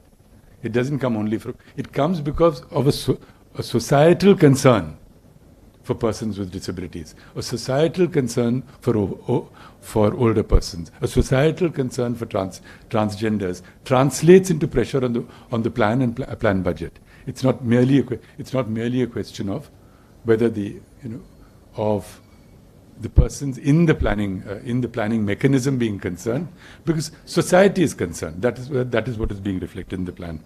Nevertheless, as Dr. Bindu mentioned, there is very far for us to go still. Let me now, I believe that, so there was over this, despite the financial difficulties of the state during the 13th five-year plan, there was a continuous escalation in plan allocations to schemes for the welfare of persons with disabilities, for senior citizens and for transgenders. Please remember, we're the first state to have a plan scheme for transgenders. So in the previous plan. I think I'm very encouraged to hear the minister's declaration that we have to we have to establish ourselves clearly as India's most disability-friendly state. That's a clear objective. It's a very achievable objective. That is, we have as on the dais and in this audience, we have the expertise in this room. We have the expertise to make that a possibility. The government policy is to give effect to all legislation that designs, protects, and promotes the rights of persons with disabilities. And again, as the minister said, the plan will support all schemes that contribute to making Kerala barrier-free in public and other spaces. Of course, that doesn't exhaust and we will continue to invest in the production and provision of assistive technologies and services to persons with disabilities, and to support leading public institutions in the field. Now, one aspect of this plan, the coming plan, is that we want to build on Kerala's human development achievements, to use them as a springboard for economic growth and the growth of livelihoods. Now, as Kerala embarks on new programs of skilling for modern employment, the plan plan schemes can and must incorporate the rights and needs of persons with disabilities into these schemes. That must be a. I really look forward to your recommendations on this.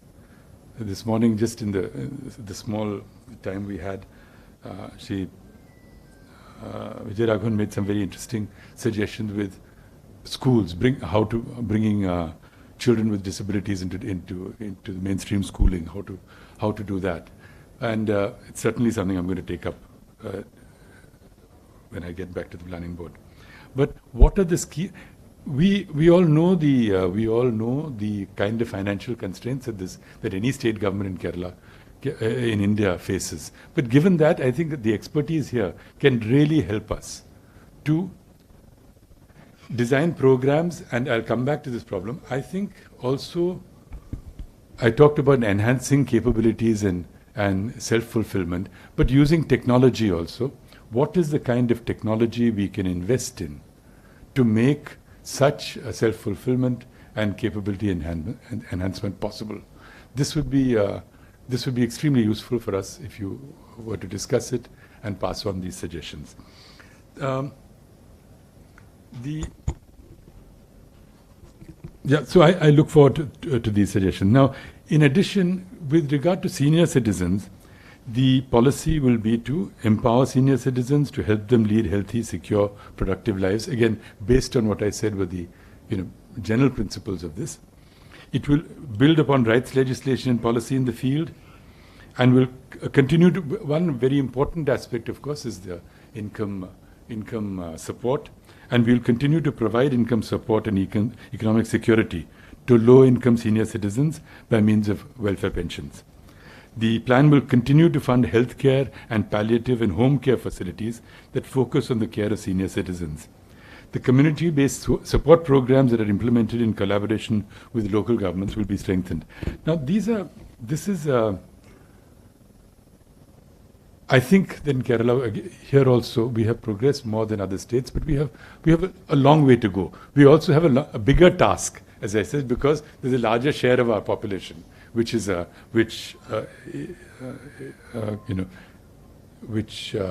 constituted by older people.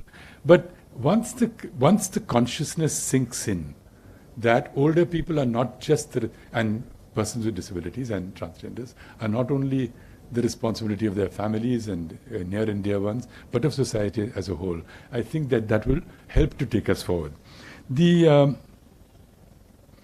So I look forward to suggestions, criticisms, and in this.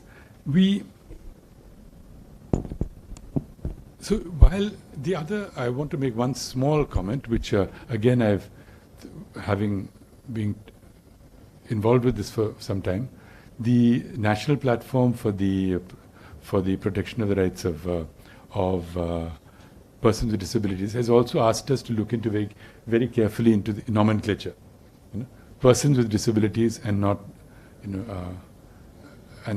handicapped, etc. Those such words that we have to look into it very carefully. We have to look into it in all official languages very carefully. And this is a task which many of the national missions and others, concerned persons, are looking into.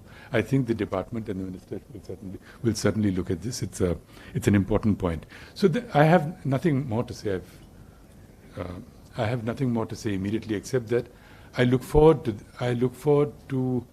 I don't want to go into further detail, because that I would like to leave to the experts, and then come back and learn from your deliberations. I look forward to it is an excellent initiative by the department that they've actually had a 2-day meeting for perspectives for the 14th plan. So I think we should all congratulate the department for this very important decision, and we should also commend IMG for the support that they are giving. It's a very important initiative. We look forward to your suggestions. We look forward to, and however detailed they both general issues of general principle. I missed out one thing. I think one conscious effort was made even by the previous one. I haven't yet read it, but it is. We must take it. The Administrative Reforms Committee last time, one of their first reports in 2018 was the transition from welfare to rights. So of the Kerala government. This is something also we must study. I have not yet studied it carefully. But so I think I look forward to your both issues of principle and issues of detail. We must be sensitive, of course, to the fact that the plan is a finite plan. There's only so much money. But given the huge pool of expertise and experience that we have in the state, we look forward to your efforts and to your suggestions to make the best use of the money that we do have. Thank you very much. Thank you. Thank you.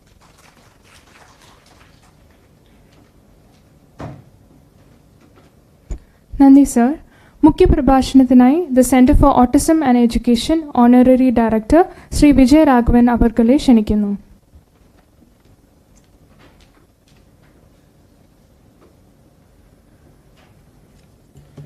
Honorable Minister, Honorable Vice Chairman of the Planning Board, Director of IMG, the Director of Social Welfare, dignitaries on the dais, ladies and gentlemen. First of all, thank you very much thank Srimati Anjana and the Minister for inviting me to this session and for asking me to share some of my thoughts at this session, and I'll probably share some more in the afternoon session. I would say, first of all, we need to be proud of the fact that we are the best state as far as disability area is concerned in the country. But that is not what we have to be. We have to be far above that.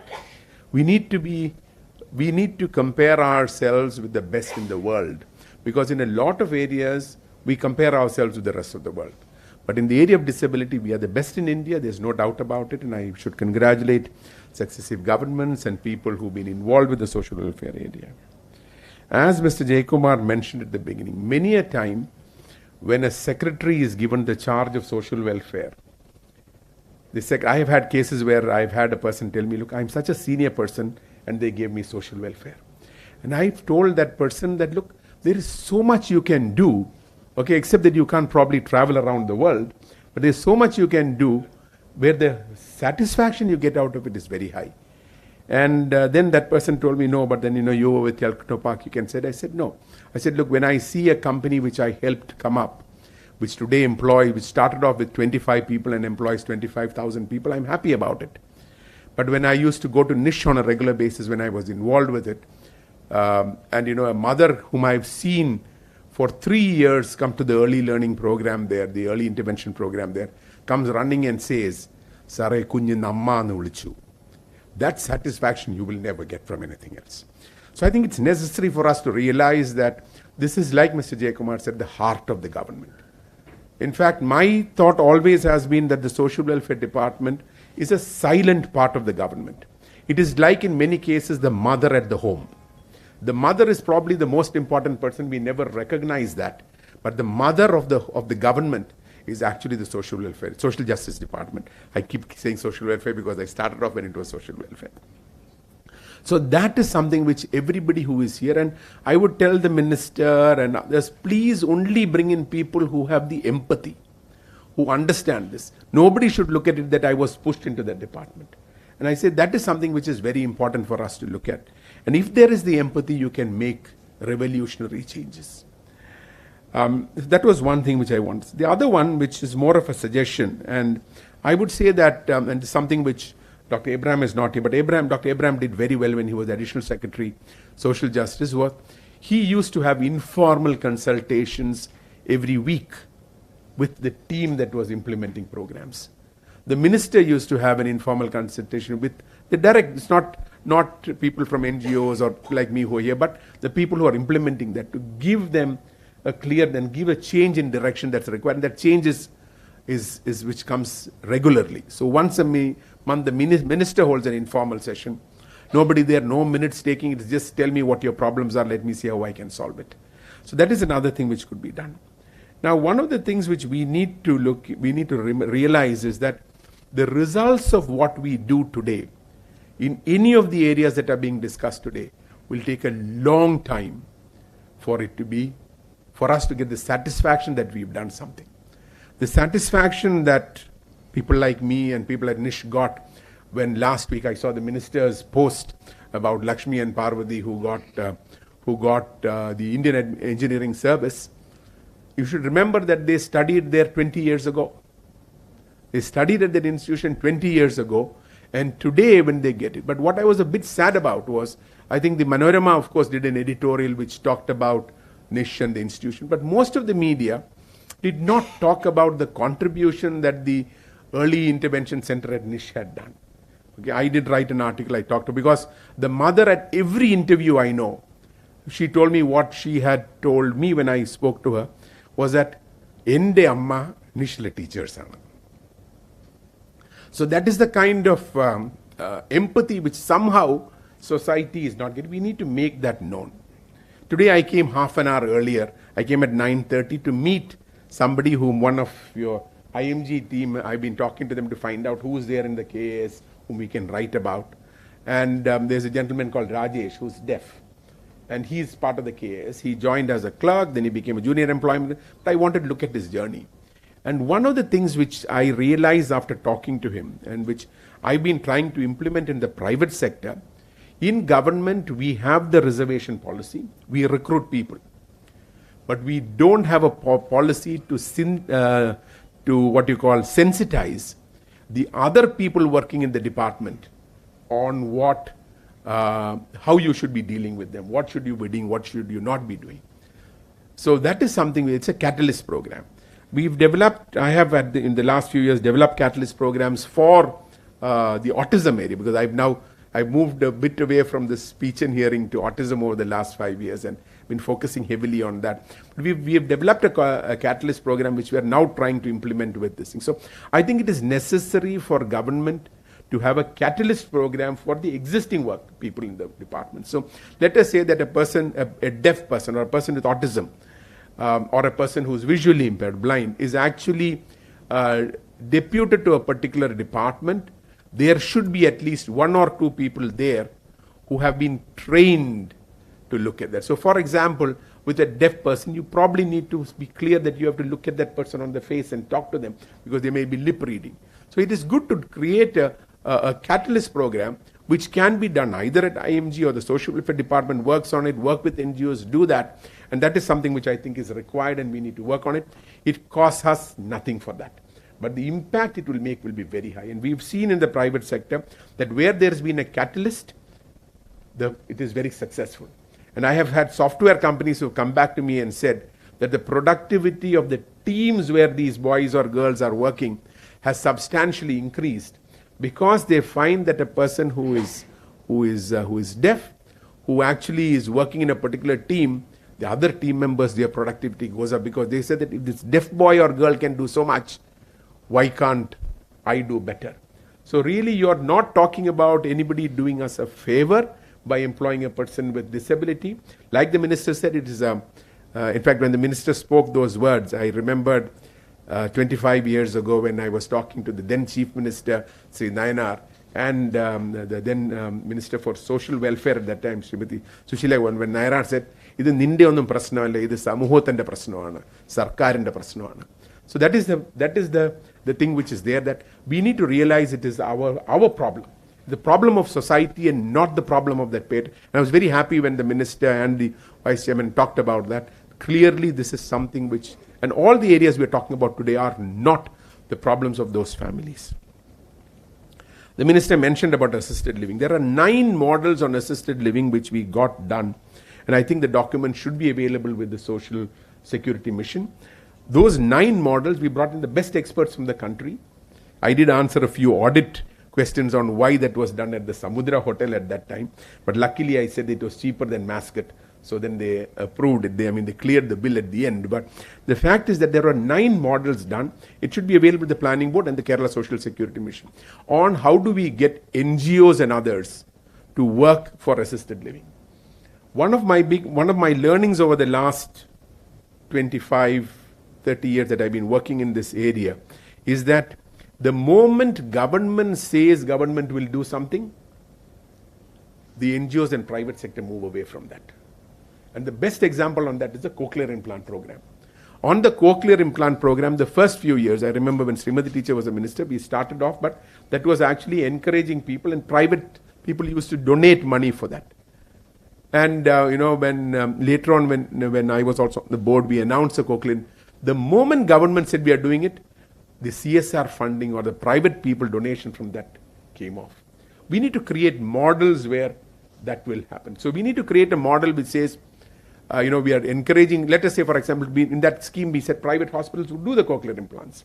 But we should probably say that we will do the cochlear implants, but you need to generate 25-30% through a corporate social responsibility program.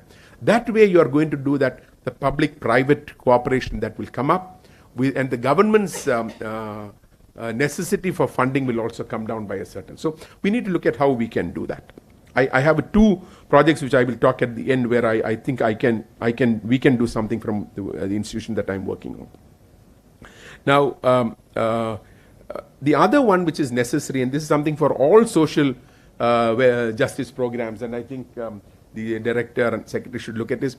One of our biggest problems in government, and I faced it when I was sitting in the planning board, is once there is a scheme, we just don't allow any changes in that.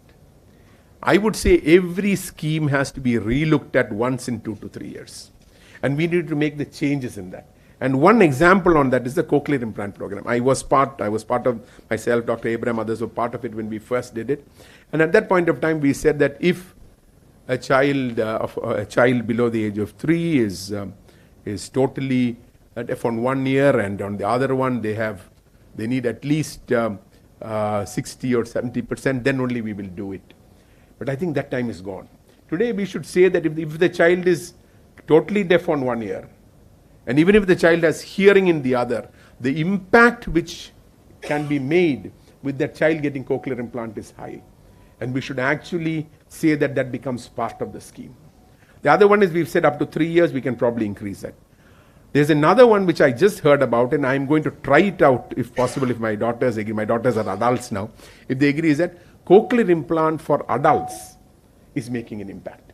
So just to give you, it's a personal anecdote, but when my daughters were 1.5, 2 years, I had gone to Australia to meet the cochlear people, and they said at that point of time, we can't do it for children. They couldn't do it. And at that point of time, they were only doing it for those who had residual hearing. And Satish Gujral, I.K. Gujral's brother had it, and he was doing well. But years later, when cochlear implant came, my daughters grew up, and I had the financial thing to do that.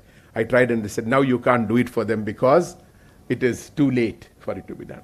So we missed it earlier, we missed it now. But now, speaking to a good friend of mine recently, I realized that it is being done in the United States for adults. It is having an impact on them. And only thing is now I can't decide for them, they need to decide. So I'll look at it. I spoke to somebody and then try to get some information. But if that happens, then we need to try and see whether we can support even the older children and the young adults with this. But I don't know whether it's work. Somebody needs to gather data on that. So what I'm telling is that every scheme needs to be changed. You need to make the necessary changes on a regular basis.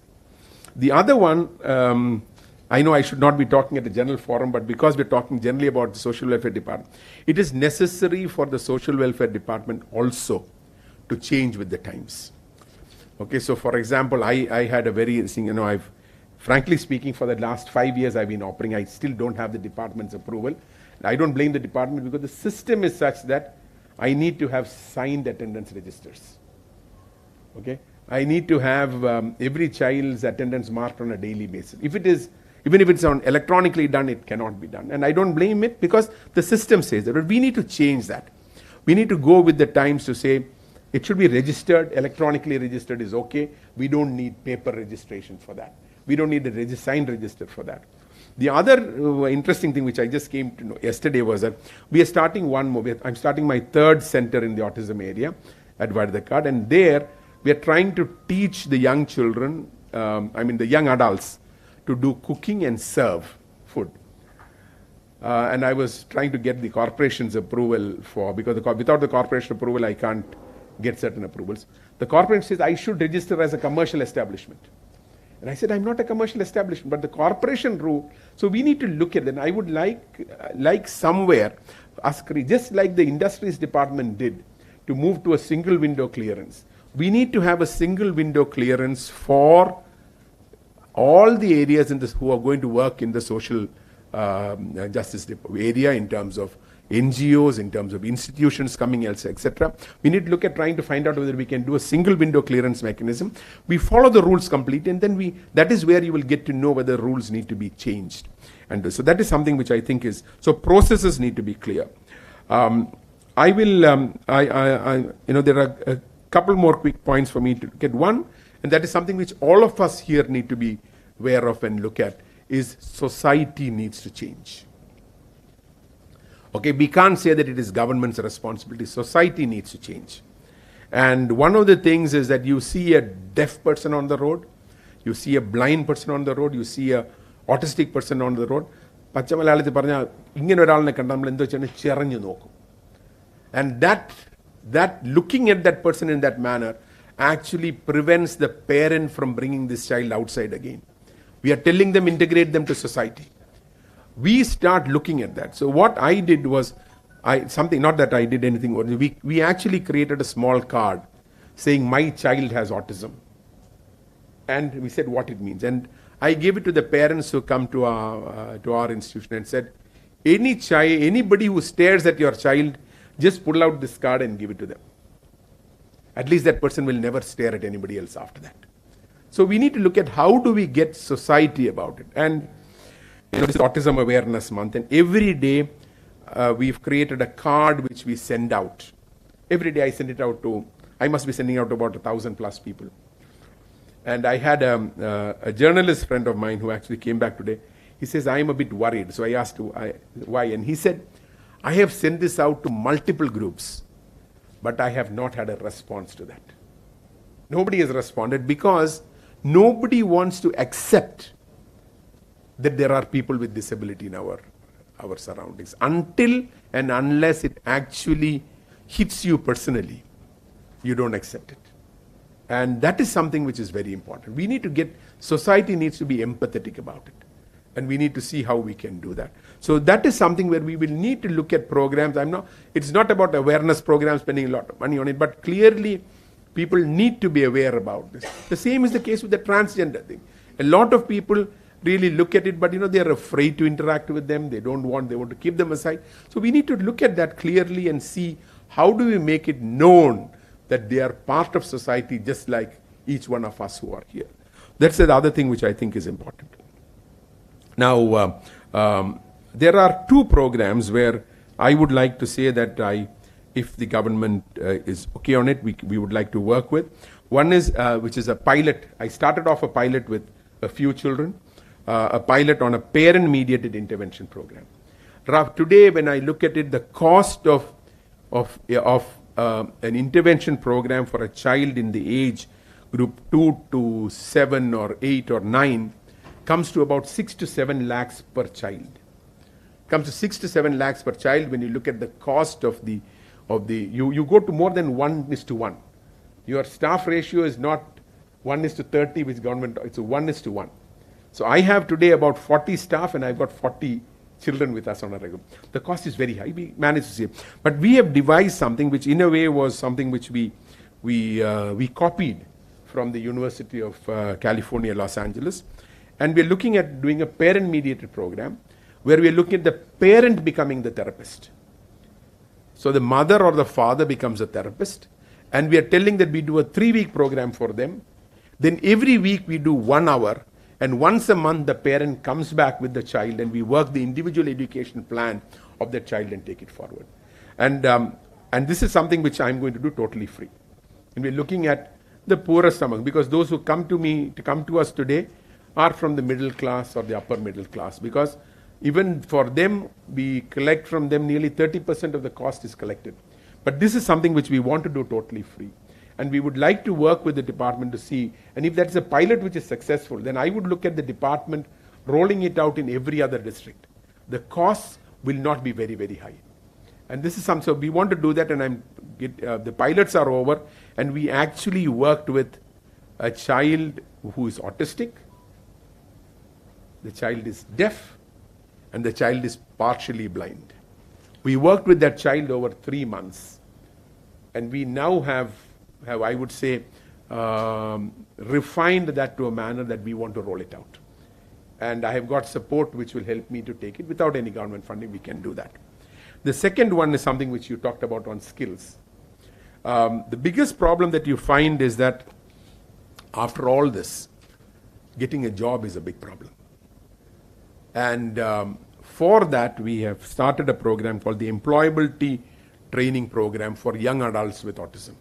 So anyone between the age of 18 to 24 who's completed class 12, we are looking at training them over it's a 4 months of life skills, another 4 to 6 months of actual work experience, and then internship. There again, I'm targeting that I should do. In the first program, I'm targeting 150 people in 2 years. And in this program, I'm targeting 100 people in 2 years. And that will also be given totally free.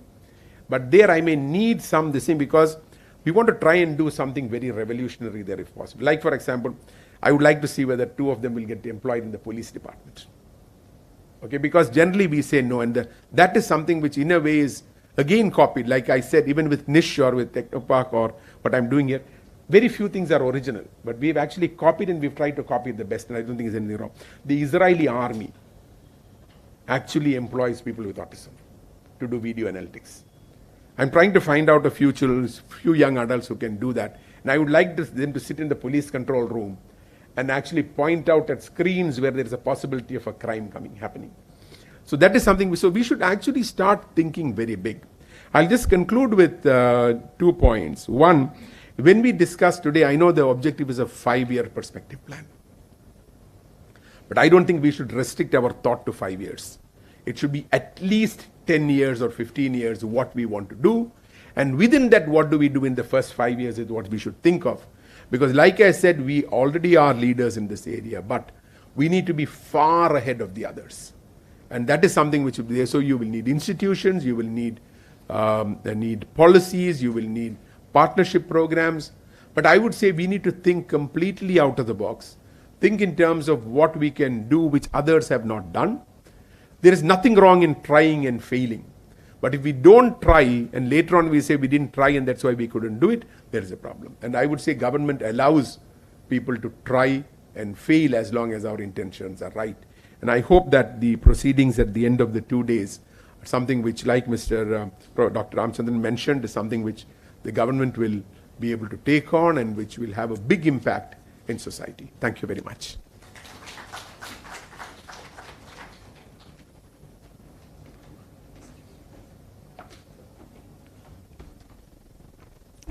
നന്ദി sir. ചായയ്ക്ക് ശേഷം നമുക്ക് പരിപാടി തുടരാം. ഹാളിന് ഇടതുവശത്ത് ചായ തയ്യാറാണ്. 10 മിനിറ്റിൽ നമുക്ക് തിരിച്ചെത്താം.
പരിപാടി റെസ്യൂം ചെയ്യാണ്.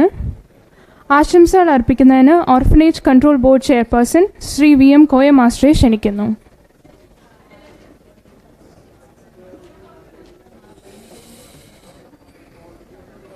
ബഹുമാന്യരെ,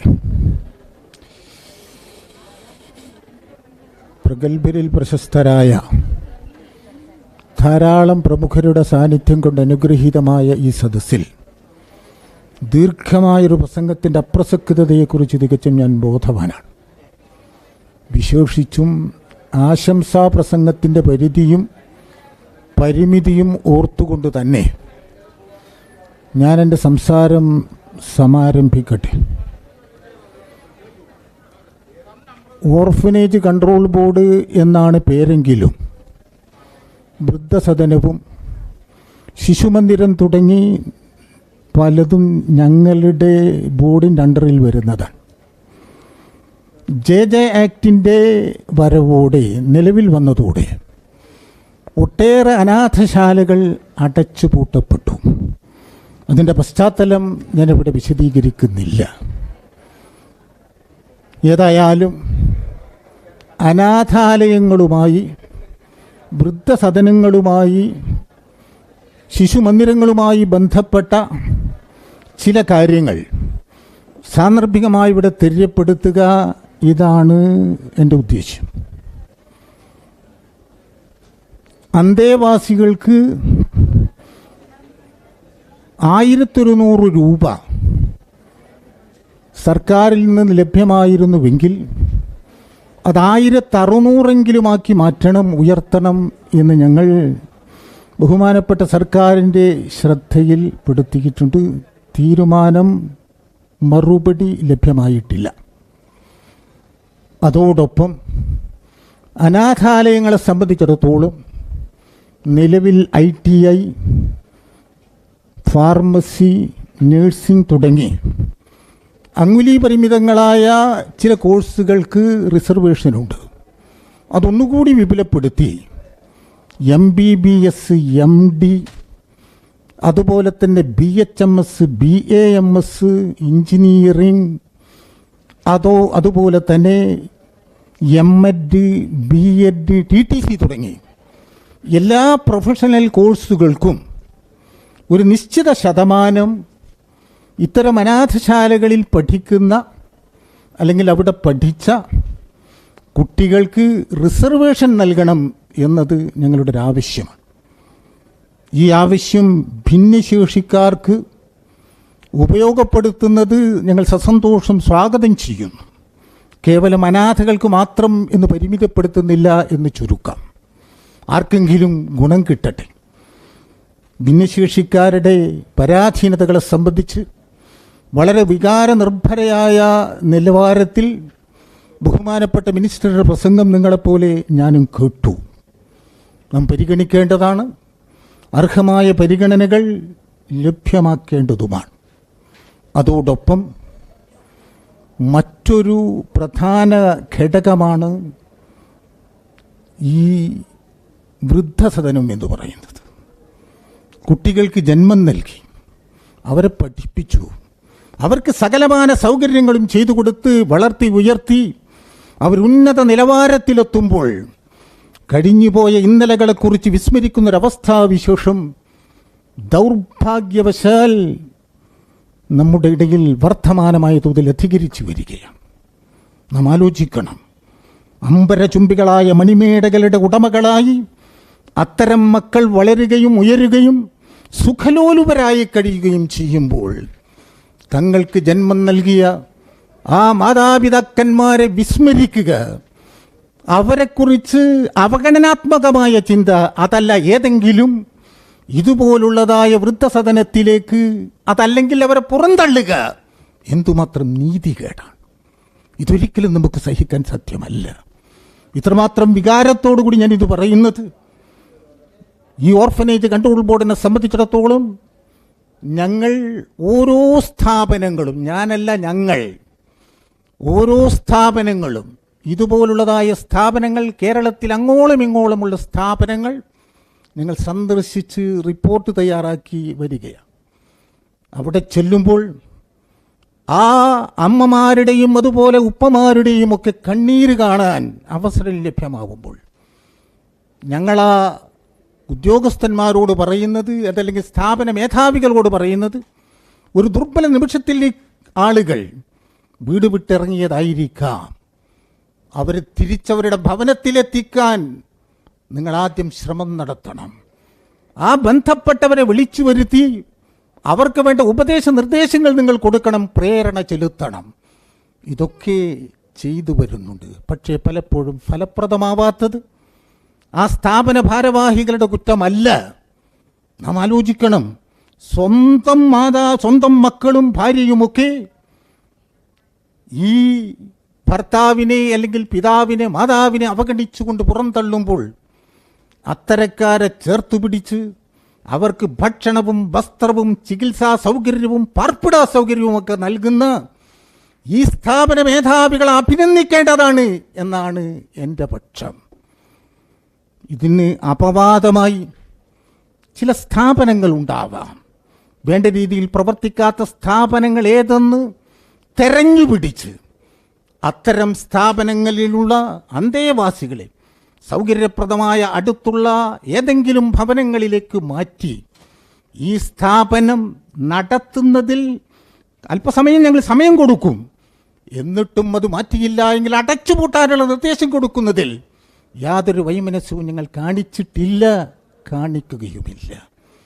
കുറെ കാര്യങ്ങൾ എണ്ണി പറയാനുണ്ടെങ്കിലും സമയപരിമിതി പ്രതിബന്ധമായി നിൽക്കുന്നതുകൊണ്ട് ഞാൻ കൂടുതൽ നീട്ടുന്നില്ല. ഇവിടെ പറഞ്ഞ പോലെ ഗ്രാൻഡ് ലഭ്യമാവുന്നുണ്ട്. 1800ഓളം അംഗീകൃത സ്ഥാപനങ്ങൾ OCBയുടെ അണ്ടറിലുണ്ട്. അതൊക്കെ തന്നെ കൃത്യമായ പരിശോധനയ്ക്ക് വിധേയമാക്കി നൽകിയിട്ടുള്ളതാണ്. ഈ പരിശോധനാ സർട്ടിഫിക്കറ്റിൻ്റെ പിൻബലത്തിൽ മറ്റ് ഒന്നും ആധാരമാക്കാതെ ഈ OCBയുടെ അംഗീകാരമുള്ള സ്ഥാപനങ്ങൾക്ക്, എല്ലാ സ്ഥാപനങ്ങൾക്കും സർക്കാർ ഗ്രാൻഡ് നൽകാൻ തയ്യാറാവണം. ഇത് വിനയാന്വിതനായതല്ലെങ്കിൽ വിനീതമായ ഒരു അഭ്യർത്ഥനയാണ്. മാത്രമല്ല അത് സമയബന്ധിതമായി ലഭിക്കുന്നതിന് ബന്ധപ്പെട്ടവർ ഉറപ്പുവരുത്തുകയും വേണം. 14-ന് ശേഷം പുതിയ അപേക്ഷകൾ സ്വീകരിക്കുന്നതിന് പരിമിതിയുണ്ട് എന്ന് നാം മനസ്സിലാക്കും. അതൊക്കെ മാറേണ്ടതാണ്, മാറ്റേണ്ടതാണ്. ബന്ധപ്പെട്ടവർ ശ്രദ്ധിക്കും എന്ന് പ്രതീക്ഷിക്കുന്നു. അതുപോലെ തന്നെ ഈ സ്ഥാപനങ്ങൾക്ക് റേഷൻ ലഭിക്കുന്നുണ്ട്.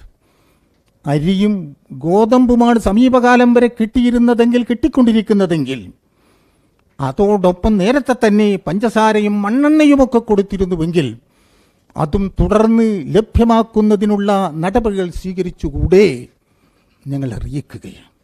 ഇതുപോലെ പല കാര്യങ്ങളും സാന്ദർഭികമായി തെര്യപ്പെടുത്തണമെന്ന ആഗ്രഹമുണ്ടെങ്കിലും കൂടുതൽ നീട്ടുന്നത് ശരിയല്ല എന്നറിയാം. ഏതായാലും ഈ കഷ്ടപ്പെടുന്ന അവശതയനുഭവിക്കുന്നവർക്ക് ആശ്വാസമേകാൻ കോടിക്കണക്കിൽ രൂപ നീക്കിവെക്കാൻ തയ്യാറാവുന്ന നമ്മുടെ കേരള സർക്കാരിനെ പ്രശംസിക്കാൻ, പ്രകീർത്തിക്കാൻ ഇനി അവസരം കണ്ടെത്തുകയാണ്. അതോടൊപ്പം ആ പ്രവർത്തന പന്ഥാവിൽ അതൊക്കെ ചെലവഴിക്കുന്നതിന് വേണ്ട സൗകര്യങ്ങൾക്ക് നേതൃത്വം കൊടുക്കുന്ന സാമൂഹ്യ നീതി വകുപ്പിൻ്റെ പ്രവർത്തനത്തെയും പ്രശംസിച്ചേ പറ്റൂ എന്നാണ് എൻ്റെ അഭിപ്രായഗതി. പല കാര്യങ്ങളെ സംബന്ധിച്ചും പറയേണ്ടതുണ്ട്. പക്ഷേ നിശ്ചിത സമയത്തൊരു സെക്കൻഡ് പോലും കൂടാതെ കൃത്യമായ നിലയിൽ പ്രസംഗം ഉപസംഹരിക്കണം എന്ന് നിർബന്ധമുള്ളതുകൊണ്ട് ചർവണം നടത്താൻ ഞാൻ ആഗ്രഹിക്കുന്നില്ല. ഏതായാലും ഇത്തരമൊരു യത്നം, ഈ ദ്വിദിന പരിപാടി ഒരു വലിയ മുന്നേറ്റത്തിൻ്റെ തുടക്കമാവട്ടെ എന്ന് ഞാൻ ആശംസിക്കുകയാണ്. ഈ ചടങ്ങിൽ സംബന്ധിക്കുന്നതിന് അവസരം ലഭ്യമാക്കിയ ഇതിൻ്റെ സംഘാടകരോട് ഹൃദയംഗമമായ കടപ്പാടറിയിക്കുന്നതോടൊപ്പം സാമൂഹ്യനീതി വകുപ്പിൻ്റെ സകലമാന പ്രവർത്തനങ്ങളിലും ഞങ്ങളെക്കൊണ്ടാകാവുന്ന എല്ലാ സഹകരണങ്ങളും പിന്തുണയും പിൻബലവും ഓർഫനേജ് കൺട്രോൾ ബോർഡിൻ്റെ പ്രാതിനിധ്യം ഏറ്റെടുത്തുകൊണ്ട് വളരെ വിനയത്തിൻ്റെ ഭാഷയിൽ ഇവിടെ അറിയിച്ച് നിങ്ങൾക്ക് നന്ദി എൻ്റെ സംസാരത്തിന് വിടാം.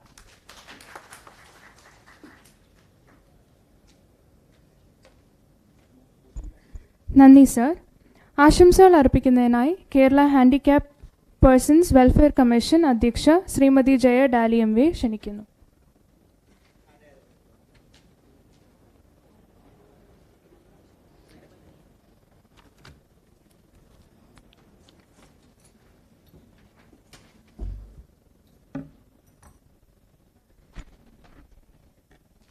ഈ ശില്പശാല ഉദ്ഘാടനം ചെയ്ത ഏറ്റവും സ്നേഹവും ബഹുമാനവും ഉള്ള ആദരണീയയായ ഉന്നത വിദ്യാഭ്യാസ സാമൂഹിക നീതി വകുപ്പ് മന്ത്രി ശ്രീമതി ആർ ബിന്ദു മേഡം അവരുകൾ, സ്റ്റേറ്റ് പ്ലാനിംഗ് ബോർഡിൻ്റെ വൈസ് ചെയർമാൻ സ്നേഹവും ബഹുമാനവുമുള്ള V K Ramachandran sir, Shri G Vijayaraghavan sir, ഭിന്നശേഷി കമ്മീഷണറായി ഇന്നാളുകളിൽ സ്തുത്യർഹമായ സേവനമനുഷ്ഠിക്കുന്ന Shri S S Panchapakesan sir,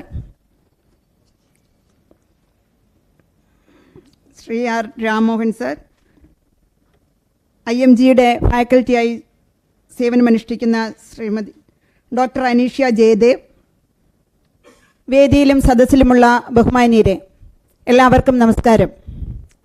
സംസ്ഥാന സർക്കാർ സാമൂഹ്യ നീതി വകുപ്പിൻ്റെ നേതൃത്വത്തിൽ നടത്തിവരുന്ന വിവിധ ക്ഷേമ പദ്ധതികളുടെ വിലയിരുത്തലിനും ആ പദ്ധതികളുടെ പോരായ്മകൾ എന്തെങ്കിലുമുണ്ടെങ്കിൽ പരിഹരിക്കുന്നതിനും വരുന്ന 5 വർഷക്കാലം ഏറ്റെടുത്ത് നടത്തേണ്ട പദ്ധതികൾക്ക് നവീനമായ ആശയങ്ങളും അഭിപ്രായങ്ങളും അതുപോലെ തന്നെ നിർദ്ദേശങ്ങളും ക്രോഡീകരിക്കുന്നതിനുമായി സംഘടിപ്പിച്ചിരിക്കുന്ന ഈ ശില്പശാലയുടെ ഭാഗമാകാൻ കഴിഞ്ഞതിൽ ഞാൻ അഭിമാനിക്കുകയാണ്. ഈ ശില്പശാലയ്ക്ക് എല്ലാവിധത്തിലുമുള്ള ആശംസകൾ അർപ്പിക്കുകയാണ്. ഭിന്നശേഷിക്കാർക്ക് വേണ്ടിയും അതുപോലെ തന്നെ സാമൂഹികവും സാമ്പത്തികവുമായി പിന്നോക്കം നിൽക്കുന്ന ജനവിഭാഗങ്ങളെയും സമൂഹത്തിൻ്റെ മുഖ്യധാരയിലേക്ക് ഉയർത്തിക്കൊണ്ടുവരുന്നതിന് മനുഷ്യസാധ്യമായതെല്ലാം ചെയ്യാൻ ശ്രമിക്കുന്ന ഒരു സർക്കാരാണ് നമ്മുടെ സംസ്ഥാനത്ത് നിലവിലുള്ളത്. അതുകൊണ്ട് തന്നെ വികലാംഗ ക്ഷേമ കോർപ്പറേഷൻ വഴി, വികലാംഗ ക്ഷേമ കമ്മീഷണർ വഴി, സാമൂഹിക നീതി വകുപ്പ് വഴിയൊക്കെ നടത്തപ്പെടുന്ന പ്രവർത്തനങ്ങൾക്ക് കേന്ദ്ര ഗവൺമെൻറ്റിൻ്റെ ഉൾപ്പെടെയുള്ള അംഗീകാരങ്ങളും അതുപോലെ തന്നെ ബഹുമതികളും അവാർഡുകളുമൊക്കെ നേടിയെടുക്കുവാൻ നമുക്ക് സാധിച്ചിട്ടുണ്ട് എന്നുള്ളത് അഭിമാനാർഹമായ കാര്യമാണ്. നാം ഏവരും അറിയുന്നത് പോലെ 21 തരത്തിലുള്ള ശാരീരിക മാനസിക അവസ്ഥകളെയാണ് ഭിന്നശേഷി വിഭാഗത്തിൽ ഉൾപ്പെടുത്തിയിട്ടുള്ളത്. ഓരോരുത്തരുടെയും ആവശ്യങ്ങളും അവസ്ഥകളുമൊക്കെ വ്യത്യസ്തമായതുകൊണ്ട് തന്നെ അവരുടെ ആ അവസ്ഥകൾ അതിസൂക്ഷ്മം മനസ്സിലാക്കി സമൂഹത്തിൻ്റെ മുഖ്യധാരയിലേക്ക് ഉയർത്തിക്കൊണ്ടുവരുന്നതിന് ഇനിയും കൂടുതലായിട്ടുള്ള പദ്ധതികൾ നമുക്ക് ആസൂത്രണം ചെയ്യേണ്ടതായിട്ടും നടപ്പിലാക്കേണ്ടതായിട്ടും ഉണ്ട്. നമുക്കറിയാം, കഴിഞ്ഞ 5 വർഷക്കാലം ഈ ഒന്നാം പിണറായി സർക്കാർ സാമൂഹിക രംഗത്ത് ഏർപ്പെടുത്തിയ നടപ്പിലാക്കിയ പദ്ധതികളാണ് ആ സർക്കാരിൻ്റെ തുടർഭരണത്തിന് സാധ്യമാക്കിയ പ്രധാനപ്പെട്ട ഘടകങ്ങളിൽ ഒന്ന് എന്ന് നാം ഏവരും തന്നെ അംഗീകരിക്കുന്ന കാര്യമാണ്. നമ്മുടെ ഭിന്നശേഷി കോർപ്പറേഷനിൽ ആദ്യമായി ഒരു ഭിന്നശേഷി വിഭാഗത്തിൽപ്പെട്ട വ്യക്തിയെ ചെയർമാൻ സ്ഥാനത്തേക്ക് പരിഗണിക്കുകയും അതിലെ അൺഒഫീഷ്യൽ മെമ്പേഴ്സിനെ എല്ലാം ബോർഡ് മെമ്പർമാരായിട്ട് ഭിന്നശേഷിക്കാരിൽ നിന്ന് തന്നെ പരിഗണിക്കുകയും ചെയ്ത ഒരു സർക്കാരാണ് ഇന്ന് നമുക്കുള്ളത്. ആ ഗവൺമെൻറ് ഭിന്നശേഷിക്കാരുടെ ശാക്തീകരണത്തിനും അവരുടെ പുരോഗതിക്കും ഉന്നമനത്തിനും വേണ്ടി എത്രമാത്രം ആത്മാർത്ഥമായും സുദൃഢമായുമുള്ള നിലപാടുകളാണ് കൈക്കൊള്ളുന്നത് എന്നുള്ളതിൻ്റെ വ്യക്തമായ തെളിവായിട്ടാണ് രണ്ടാം സർക്കാരും ആ വിഭാഗത്തിൽ നിന്ന് തന്നെ ഒരു വ്യക്തിയെ ചെയർപേഴ്സൺ സ്ഥാനത്തേക്ക് പരിഗണിച്ചത് എന്ന് ഞാൻ ഇവിടെ പറയുകയും ആ തീരുമാനത്തിന് നന്ദി പറയുകയും ചെയ്യുകയാണ്. നമുക്കറിയാം, ഏതൊരു ഗവൺമെൻറ്റിൻ്റെയും സവിശേഷമായ ശ്രദ്ധയും പരിഗണനയും ആവശ്യമായി വരുന്ന വിഭാഗമാണ് ഭിന്നശേഷിക്കാർ എന്ന് മാത്രമല്ല, അവരുടേതായ അവസ്ഥകളിലുള്ള ഏറ്റവും അടുത്ത സമീപനം ഹൃദയം കൊണ്ട്, ഇവിടെ സ്വാഗതം പറഞ്ഞ സർ ജയകുമാർ സർ ഇവിടെ സൂചിപ്പിച്ചു, ഒരു സർക്കാരിൻ്റെ ഹൃദയമാണ് സാമൂഹ്യ നീതി വകുപ്പ്. ഹൃദയംഗമായ പ്രവർത്തനങ്ങളാണ് ആ വകുപ്പുകളിൽ നിന്ന് നമ്മൾ പ്രതീക്ഷിക്കുന്നത് എന്ന് നമുക്കറിയാം. കഴിഞ്ഞ 1 വർഷക്കാലം മിനിസ്റ്ററായി സേവനമനുഷ്ഠിക്കുന്ന ബിന്ദു മാഡത്തിൻ്റെ ആ പ്രവർത്തനങ്ങളെ നമ്മളൊന്ന് വിലയിരുത്തിയാൽ എത്രമാത്രം ആത്മാർത്ഥമായിട്ടുള്ള ഇടപെടലുകളാണ് നമ്മുടെ വിഭാഗത്തെ മുഖ്യധാരയിലേക്ക് കൊണ്ടുവരുന്നതിന് വേണ്ടി നടത്തുന്നത് എന്നുള്ളത് മനസ്സിലാക്കാനായിട്ട് സാധിക്കും. ആ പ്രവർത്തനങ്ങൾ ഇനിയും തുടരേണ്ടതായിട്ടുണ്ട്. നമുക്കറിയാമല്ലോ, ഇവിടെ ഈ ശില്പശാല വഴി കുറേയേറെ അഭിപ്രായങ്ങൾ നിർദ്ദേശങ്ങളൊക്കെ പ്രതീക്ഷിച്ചുകൊണ്ട് നമ്മളായിരിക്കുമ്പോൾ 1-2 കാര്യങ്ങൾ നമ്മുടെ ശ്രദ്ധയിൽപ്പെടുത്താനായിട്ട് ആഗ്രഹിക്കുകയാണ്. ഒന്നാമത്, നമ്മുടെ സർക്കാർ സംവിധാനത്തിൽ ഫിസിയോതെറാപ്പി, സ്പീച്ച് തെറാപ്പി തുടങ്ങിയ സംവിധാനങ്ങളൊക്കെയുമുണ്ട്. എന്നാൽ പലർക്കും അതിൻ്റെ ഗുണഭോക്താക്കളാകാൻ കഴിയുന്നില്ല എന്നുള്ളതാണ് വസ്തുത. ആവശ്യമായിരിക്കുന്ന പലർക്കും ഇത്തരം സെന്ററുകളിൽ എത്തിപ്പെടുന്നതിനുള്ള പരിമിതി, യാത്ര ചെയ്യുന്നതിനുള്ള ആ ഒരു യാത്രാക്ലേശം, 1-2 വ്യക്തികളുടെ സഹായത്തോടെ മാത്രമേ ഇത്തരത്തിൽ ഉള്ള വ്യക്തികളെ ആ സെന്ററുകളിലേക്ക് എത്തിക്കുന്നതിന് സാധിക്കുകയുള്ളൂ. അപ്പോൾ സാമ്പത്തിക ബുദ്ധിമുട്ടും യാത്രാക്ലേശവും ഒക്കെ ഉള്ളതുകൊണ്ട് തന്നെ പലരും അത്തരം സേവനങ്ങളെ ഒഴിവാക്കാനാണ്, അല്ലെങ്കിൽ അത് ലഭ്യമാകാതെ പോകുന്ന അവസ്ഥയാണ് ഉള്ളത്. എന്നാൽ പ്രാദേശിക തലത്തിൽ നമ്മുടെ ഹെൽത്ത് സെന്ററുകൾ വഴി PHCകളിൽ ഇത്തരത്തിലുള്ള ഒരു സേവനങ്ങൾ ലഭ്യമാക്കാനോ മൊബൈൽ യൂണിറ്റുകൾ നമുക്ക് ആ തരത്തിൽ ക്രമീകരിക്കുവാനോ സാധിച്ചാൽ കൂടുതൽ വ്യക്തികൾക്ക് അതിൻ്റെ പ്രയോജനം ലഭ്യമാകും എന്നുള്ളതാണ് ഒരു അഭിപ്രായം നമ്മുടെ മിനിസ്റ്റർ വേദിയിൽ ഉള്ളതുകൊണ്ടാണ് അത്തരം ഒരു കാര്യത്തെക്കുറിച്ച് ഞാൻ സൂചിപ്പിക്കുന്നത്.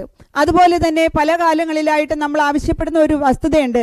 നമ്മുടെ ഭിന്നശേഷിക്കാർക്ക് ലഭ്യമാകേണ്ട ആനുകൂല്യങ്ങളിൽ അവരുടെ വരുമാനം, അവരുടെ വ്യക്തിപരമായ വരുമാനം മാത്രം ബാധകമാക്കണമെന്നുള്ളത്.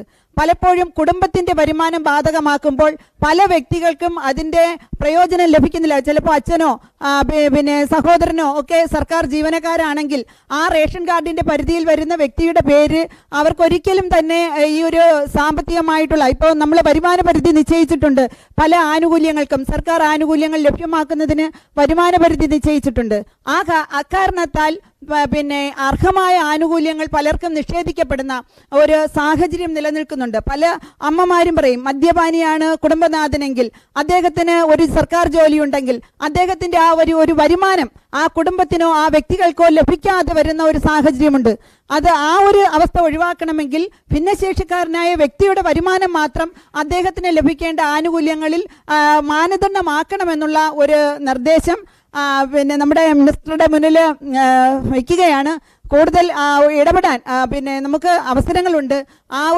ഈ ഒരു വരുന്ന 5 വർഷക്കാലത്തേക്കുള്ള പദ്ധതികൾ നമ്മൾ ആസൂത്രണം ചെയ്യുമ്പോൾ അതിൽ ഈ ഒരു കാര്യം ഉൾപ്പെടുത്തിയാൽ ഏറ്റവും നന്നായിരിക്കുമെന്ന് പറയാൻ ഞാൻ ആഗ്രഹിക്കുന്നു.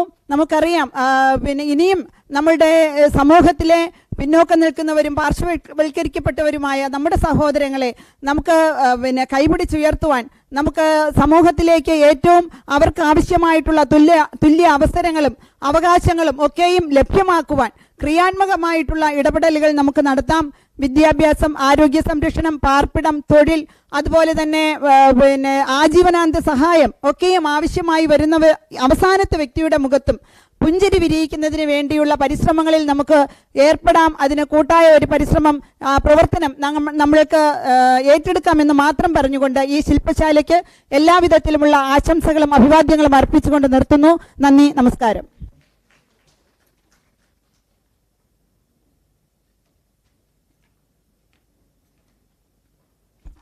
നന്ദി മാഡം. അടുത്തതായി ആശംസകൾ അർപ്പിക്കുവാൻ Kerala state commissionerate for persons with ഡിസബിലിറ്റീസിൻ്റെ കമ്മീഷണർ ജസ്റ്റിസ് SH പഞ്ചപക്ഷൻ സാറിനെ ക്ഷണിക്കുന്നു.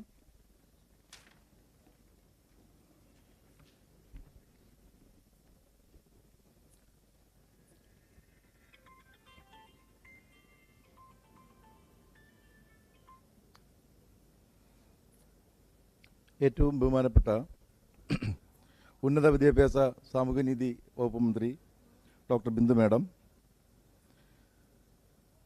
Shri G. Vijayaraghavan, Shri VM Koya master, Shrimati Jaya Dolly, Shrimati Anjana IAS, ഈ വേദിയിലെയും സദസ്സിലെയും ഏറ്റവും ബഹുമാന്യരെ, പ്രിയ സഹോദരി സഹോദരന്മാരെ, നമ്മുടെ രാജ്യത്തെ മറ്റ് പല സംസ്ഥാനങ്ങളിലെയും ഭിന്നശേഷി കമ്മീഷണർമാരുമായി അടുത്ത ബന്ധം ഉള്ള ഒരാളാണ് ഞാൻ. അപ്പോൾ അതിൽ നിന്നൊക്കെ എനിക്ക് മനസ്സിലായി, ഇന്ത്യയിലെ ഏറ്റവും നല്ല രീതിയിൽ പ്രവർത്തിക്കുന്ന സാമൂഹ്യനീതി വകുപ്പ് നമ്മുടെ തന്നെയാണ്. ഞാൻ മറ്റ് പല സംസ്ഥാനങ്ങളിലെയും ഇതിൻ്റെ കാര്യങ്ങൾ നന്നായിട്ട് മനസ്സിലാക്കുകയും വിലയിരുത്തുകയും ചെയ്തിട്ടാണ് ഞാനിത് പറയുന്നത്. വെറുതെ വാക്കാറ്റ് പറയുന്നതല്ല. നമ്മൾ അവരെക്കാട്ടിയൊക്കെ വളരെ ബഹുദൂരം മുന്നിൽ നിൽക്കുന്ന ഒരു സംസ്ഥാനം തന്നെയാണ്. ഏറ്റവും ബഹുമാനപ്പെട്ട മന്ത്രി കഴിഞ്ഞ ഒരു വർഷം നമ്മുടെ ഈ രംഗത്ത് അങ്ങേയറ്റം ആത്മാർത്ഥമായിട്ടാണ് ഓരോ കാര്യങ്ങൾ ചെയ്തത് എന്നുള്ളത് എനിക്ക് നേരിട്ടുള്ള അറിവാണ്.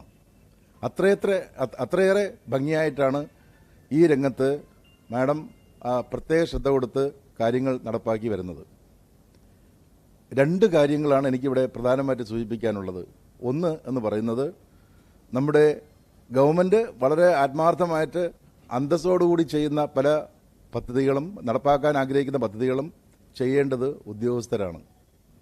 ഭിന്നശേഷി കമ്മീഷണർ എന്ന നിലയിൽ അവിടെ വരുന്ന പരാതികളിൽ എന്നെ വളരെയേറെ വിഷമിപ്പിച്ച ഒരു സംഗതിയാണ്, ഒരു സബ് രജിസ്ട്രാർ ഓഫീസിലേക്ക് നടക്കാൻ കഴിയാത്ത ലോക്കോമോട്ടർ ഡിസബിലിറ്റി ഉള്ള പ്രായമുള്ള ഒരു അമ്മ അവിടെ ചെന്നപ്പോൾ ഒന്നാം നിലയിൽ പ്രവർത്തിക്കുന്ന ആ സബ് രജിസ്ട്രാർ ഓഫീസിലേക്ക് അവിടെ മറ്റ് സംവിധാനങ്ങളില്ല. അപ്പം നമുക്ക് ഇവിടെ നേരത്തെ പറഞ്ഞു, സെക്ഷൻ 40 മുതൽ 45 വരെയുള്ള പ്രൊവിഷൻസ് ആക്സസിബിലിറ്റിയെ പറ്റിയാണ് ഭിന്നശേഷി നിയമത്തിൽ പറയുന്നത്. അത് നടപ്പാക്കാനായിട്ട് ആക്ട് വന്ന സമയം മുതൽ 5 വർഷക്കാലത്തെ സമയപരിധിയും ഉണ്ടായിരുന്നു. അതിപ്പോൾ ഈ കഴിഞ്ഞ 19-ാം തീയതി ആക്ട് നിലവിൽ വന്നിട്ട് 5 വർഷമായി. ഇനിയിപ്പോൾ അടുത്ത അതിലേക്കുള്ളത് പെനാൽറ്റിയും പീനൽ പ്രൊവിഷനും ഇൻവോക്ക് ചെയ്യേണ്ട ഒരു അവസ്ഥയിലേക്കാണ് നമ്മൾ വന്നുകൊണ്ടിരിക്കുന്നത്. നിർഭാഗ്യവശാൽ ഞാൻ നേരത്തെ പറഞ്ഞ ആ സബ് രജിസ്ട്രാർ താഴത്തെ നിലയിൽ അമ്മയുണ്ട്, അദ്ദേഹത്തിൻ്റെ രജിസ്റ്റർ താഴെ കൊണ്ടുവന്ന് ഒപ്പിടണം. ഇല്ലെങ്കിൽ ആൾക്കാർ ചേർന്നിട്ട് ഈ അമ്മയെ ചുവന്ന് മുകളിൽ കൊണ്ടുവരണം. സീനിയർ സിറ്റിസണാണ്, ഭിന്നശേഷിക്കാരിയാണ്, ഒരുപാട് പരിഗണന അർഹിക്കുന്ന ആ ഒരു കേസിൽ വകുപ്പ് അധ്യക്ഷൻ്റെ അടുത്ത് പോലും പരാതി പോയിട്ട് പോലും പരിഗണനയോ പരിഹാരമോ കിട്ടിയില്ല എന്നുള്ളതാണ് എന്നെ ഏറെ വിഷമിപ്പിച്ച സംഗതി. നമ്മുടെ ഈ നിയമത്തിൽ 89 എന്നൊരു സെക്ഷൻ അതിനകത്തുണ്ട്. വളരെ ഇത്രയും ശക്തമായിട്ടുള്ള, ഞാനിപ്പം 31 വർഷത്തോളം കോടതി ജോലി ചെയ്ത ആളാണ്. അത് കഴിഞ്ഞിട്ടാണ് ഈ ഒരു മേഖലയിലേക്ക് വന്നത്. ഒരു നിയമത്തിനകത്ത് ഞാൻ കണ്ടിട്ടില്ല ആ നിയമത്തിൻ്റെ വ്യവസ്ഥയ്ക്ക് വിപരീതമായിട്ട് ആരെങ്കിലും പ്രവർത്തിക്കുകയോ പെരുമാറുകയോ ചെയ്താൽ അത് തന്നെ കുറ്റകൃത്യമാകും എന്നുള്ളൊരു പ്രൊവിഷൻ. 89 എന്ന് പറയുന്ന പ്രൊവിഷൻ അത്രത്തോളം ശക്തമാണ്. 5 ലക്ഷം രൂപ വരെ മാക്സിമം ആ പിഴയുടെ ഏറ്റവും അതിൻ്റെ അങ്ങേയറ്റത്തെ എൻഡെന്ന് പറയുന്നത് 5 lakhs rupees-ആണ്. അത് പറഞ്ഞ് അല്പം ഭീഷണിയുടെ സ്വരത്തിൽ സംസാരിച്ചപ്പോഴത്തേക്കാണ് അവിടെ പരിഹാരം ഉണ്ടായി കിട്ടിയത്. അത് പരാതി എന്നെ വിളിച്ചു പറഞ്ഞു, ഫോണിൽ കൂടെ പറയേണ്ടി വന്നിട്ടേ ഉള്ളൂ. അപ്പം നമ്മുടെ ഉദ്യോഗസ്ഥന്മാരുടെ മൈൻഡ് സെറ്റ് നന്നായിട്ട് മാറണം. ഇതിനകത്ത് വരുന്ന ഏറ്റവും വലിയ പ്രധാനമായിട്ടുള്ള കാര്യം ഞാൻ കണക്കാക്കുന്നത് അത് തന്നെയാണ്. ഇത്തരം ക്ലാസ്സുകളോ വർക്ക്ഷോപ്പുകളോ സംഘടിപ്പിച്ചിട്ട് അതിൻ്റെ നേതൃത്വത്തിലുള്ള ആൾക്കാർക്കെങ്കിലും ഒരു നല്ല മാറ്റം അവിടെ ഉണ്ടാവണം. മാഡം ഇപ്പോൾ നമ്മളെ തിരുവനന്തപുരത്ത് തന്നെ ഒരു ഗവൺമെൻറ് കോളേജിൽ PSC വഴി നിയമനം കിട്ടിയ കാഴ്ച ഇല്ലാത്ത ഒരു കുട്ടിക്ക്, അപ്പോൾ അദ്ദേഹം അവിടെ ജോയിൻ ചെയ്യാനായി ചെന്നപ്പോൾ പ്രിൻസിപ്പൽ റിഫ്യൂസ് ചെയ്തു. ജോയിൻ ചെയ്യിക്കാൻ പറ്റില്ല എന്ന് പറഞ്ഞു, തിരിച്ചയച്ചു. 1 മാസത്തോളം ആ കുട്ടി എല്ലാ സ്ഥലങ്ങളിലും പോയി, പല സ്ഥലങ്ങളും മുട്ടിയെങ്കിലും ആ ഡിപ്പാർട്ട്മെൻറ്റിൽ നിന്നും അവർ ഒരു പരിഗണനയും കൊടുത്തില്ല. ഒടുവിൽ ആരോ പറഞ്ഞിട്ട്, അപ്പം ഈ സംവിധാനത്തെ പറ്റി അദ്ദേഹത്തിന് അറിയില്ലായിരുന്നു, അവിടെ വന്നു. അപ്പം ഞാൻ പറഞ്ഞു, ഉന്നത വിദ്യാഭ്യാസ വകുപ്പിൻ്റെ മന്ത്രിയും ഞങ്ങളുടെ മന്ത്രിയും മാഡം തന്നെയാണ്. നിങ്ങളിങ്ങനെ ഒരു സ്റ്റാൻഡ് എടുക്കുകയാണെങ്കിൽ ഞാൻ ശ്രദ്ധയിൽപ്പെടുത്തും, കർശനമായിട്ട് നടപടി ഉണ്ടാവും. പിന്നെ ഈ 89 വകുപ്പിൻ്റെ തീവ്രത എന്താണെന്നൂടെ ഒന്ന് എക്സ്പ്ലെയിൻ ചെയ്തപ്പോഴത്തേക്കാണ് അവിടെ പ്രവേശിപ്പിച്ചത്. അപ്പോൾ ഞാൻ പറഞ്ഞു, 1 മാസത്തെ സർവീസ് നഷ്ടപ്പെട്ടിട്ടുണ്ട്, അതുകൊണ്ട് അതിന് ആ ഒരു മാസത്തെ മുൻകാല പ്രാബല്യത്തോടു കൂടി ഉള്ള ആനുകൂല്യം കൊടുക്കണമെന്ന് പറഞ്ഞു. ഇങ്ങനെ ഒരു ത്രെട്ടണിങ് ഉള്ളതുകൊണ്ട് മാത്രമാണ് അത് പരിഹരിക്കാൻ പറ്റിയത്. അപ്പോൾ തീർച്ചയായിട്ടും അവിടെ വിദ്യാഭ്യാസത്തിൻ്റെ കുഴപ്പമല്ല, അവർക്കെല്ലാവർക്കും വിദ്യാഭ്യാസമുള്ള ആൾക്കാർ തന്നെയാണ്, അവർക്ക് പരിചയത്തിൻ്റെ കുഴപ്പമല്ല. പക്ഷേ അവരുടെ ഈ ആറ്റിറ്റ്യൂഡ് ഒന്ന് മാറണം. അതിനുവേണ്ടി നമുക്ക് എന്തൊക്കെ കാര്യങ്ങൾ ചെയ്യാൻ പറ്റും എന്നുകൂടി ഇവിടെ വിലയിരുത്തണം. അതിനുവേണ്ട ഒരു തീരുമാനം ഉണ്ടാകണം എന്നാണ് എനിക്ക് ആദ്യമായിട്ട് പറയാനുള്ളത്. അല്ലെങ്കിൽ ബഹുമാനപ്പെട്ട മന്ത്രി എത്ര തന്നെ ആഗ്രഹിച്ചാലും ഇപ്പം മിനിസ്റ്റർക്ക് എല്ലാ സ്ഥലത്തും പോയിട്ട് ഇത് നടപ്പാക്കാനും അല്ലെങ്കിൽ അതിനെ നിയന്ത്രിക്കാനും നമുക്ക് പ്രായോഗികമായിട്ട് കഴിയില്ല, ആർക്കും കഴിയില്ല. പക്ഷേ അവിടെ ചെല്ലുമ്പോൾ അത് ചെയ്യേണ്ട ഉദ്യോഗസ്ഥന്മാരെന്ന് പറയുന്നവർ ആ ഒരു ആറ്റിറ്റ്യൂഡ് മാറിയാലേ നമ്മുടെ ഈ ഇത്രയും ചെയ്യുന്ന കഠിനാധ്വാനത്തിൻ്റെ പൂർണ്ണതയിലെത്തിക്കാൻ നമുക്ക് കഴിയൂ.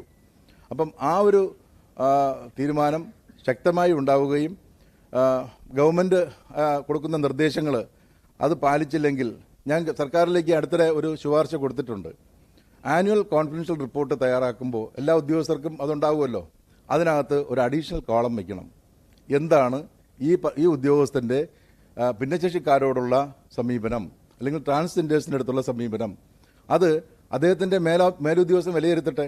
അതിനകത്ത് നെഗറ്റീവായിട്ട് അല്ലെങ്കിൽ അഡ്വേഴ്സായിട്ട് ഒരു റിമാർക്ക് ഉണ്ടെങ്കിൽ തീർച്ചയായിട്ടും അദ്ദേഹത്തിൻ്റെ കരിയറിനെ അത് ബാധിക്കണം.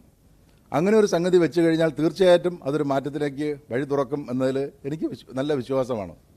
അത് ഞാൻ ഗവൺമെൻറ്റിലേക്ക് കൊടുത്തിട്ടുണ്ട്. ഗവൺമെൻറ്റിൻ്റെ പരിഗണനയിലാണ്. മാഡം ഒന്ന് താല്പര്യമെടുത്തൊന്ന് ചെയ്താൽ വളരെ നന്നായിരിക്കും എന്നാണ് എനിക്ക് പറയാനുള്ളത്. ഇത് നമ്മളിപ്പോൾ 2 ദിവസത്തെ പ്രോഗ്രാമാണ്. ഞാൻ എൻ്റെ എല്ലാ ഹിയറിങ്ങും എല്ലാം മാറ്റിവെച്ചു. ഫുൾ ടൈം ഇവിടെ തന്നെ ഉണ്ടാകും. കാരണം ഇത് കഴിഞ്ഞിട്ട് എനിക്ക് ഒരുപാട് കാര്യങ്ങൾ പഠിക്കാനും മനസ്സിലാക്കാനും അത് നാളത്തെ നമ്മുടെ പ്രവർത്തനത്തിന് വളരെയേറെ ഊർജ്ജസ്വലത പകരാൻ സഹായിക്കും എന്ന നല്ല വിശ്വാസമുണ്ട്. അപ്പോൾ നമുക്കെല്ലാവർക്കും വളരെ ക്രിയേറ്റീവായിട്ട് നല്ല ഈ മാഡം ഉദ്ദേശിക്കുന്ന കാര്യം തന്നെയാണ് നമ്മളെല്ലാവരും ഉൾക്കൊള്ളേണ്ടത്. അങ്ങനെ നമുക്ക് പ്രവർത്തിക്കാനായിട്ട് കഴിയണം. അങ്ങനെ നമുക്കൊരു മുന്നേറ്റത്തിലേക്ക് പോകാൻ ഈ വർക്ക്ഷോപ്പ് ഒരു അവസരം ആകട്ടെ എന്ന പ്രാർത്ഥനയോടുകൂടി ഇതിൽ ഇങ്ങനെ പങ്കെടുക്കാനും ഈ വാക്കുകൾ സംസാരിക്കാനും കഴിഞ്ഞതിൽ അങ്ങേയറ്റം നന്ദിയുണ്ട്. അതിനെനിക്കൊരു അവസരം തന്ന മാഡത്തോട് ഞാൻ അങ്ങേയറ്റം കടപ്പെട്ടിരിക്കുന്നു. നന്ദി, നമസ്കാരം, ജയ് ഹിന്ദ്.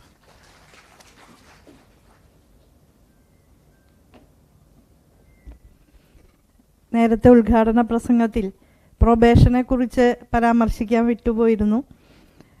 നമ്മുടെ തടവുകാർ അവരുടെ കുടുംബാംഗങ്ങൾക്കുള്ള ക്ഷേമം ഉറപ്പുവരുത്താനുള്ള ഉത്തരവാദിത്തം കൂടി സാമൂഹ്യനീതി വകുപ്പിനുണ്ട്.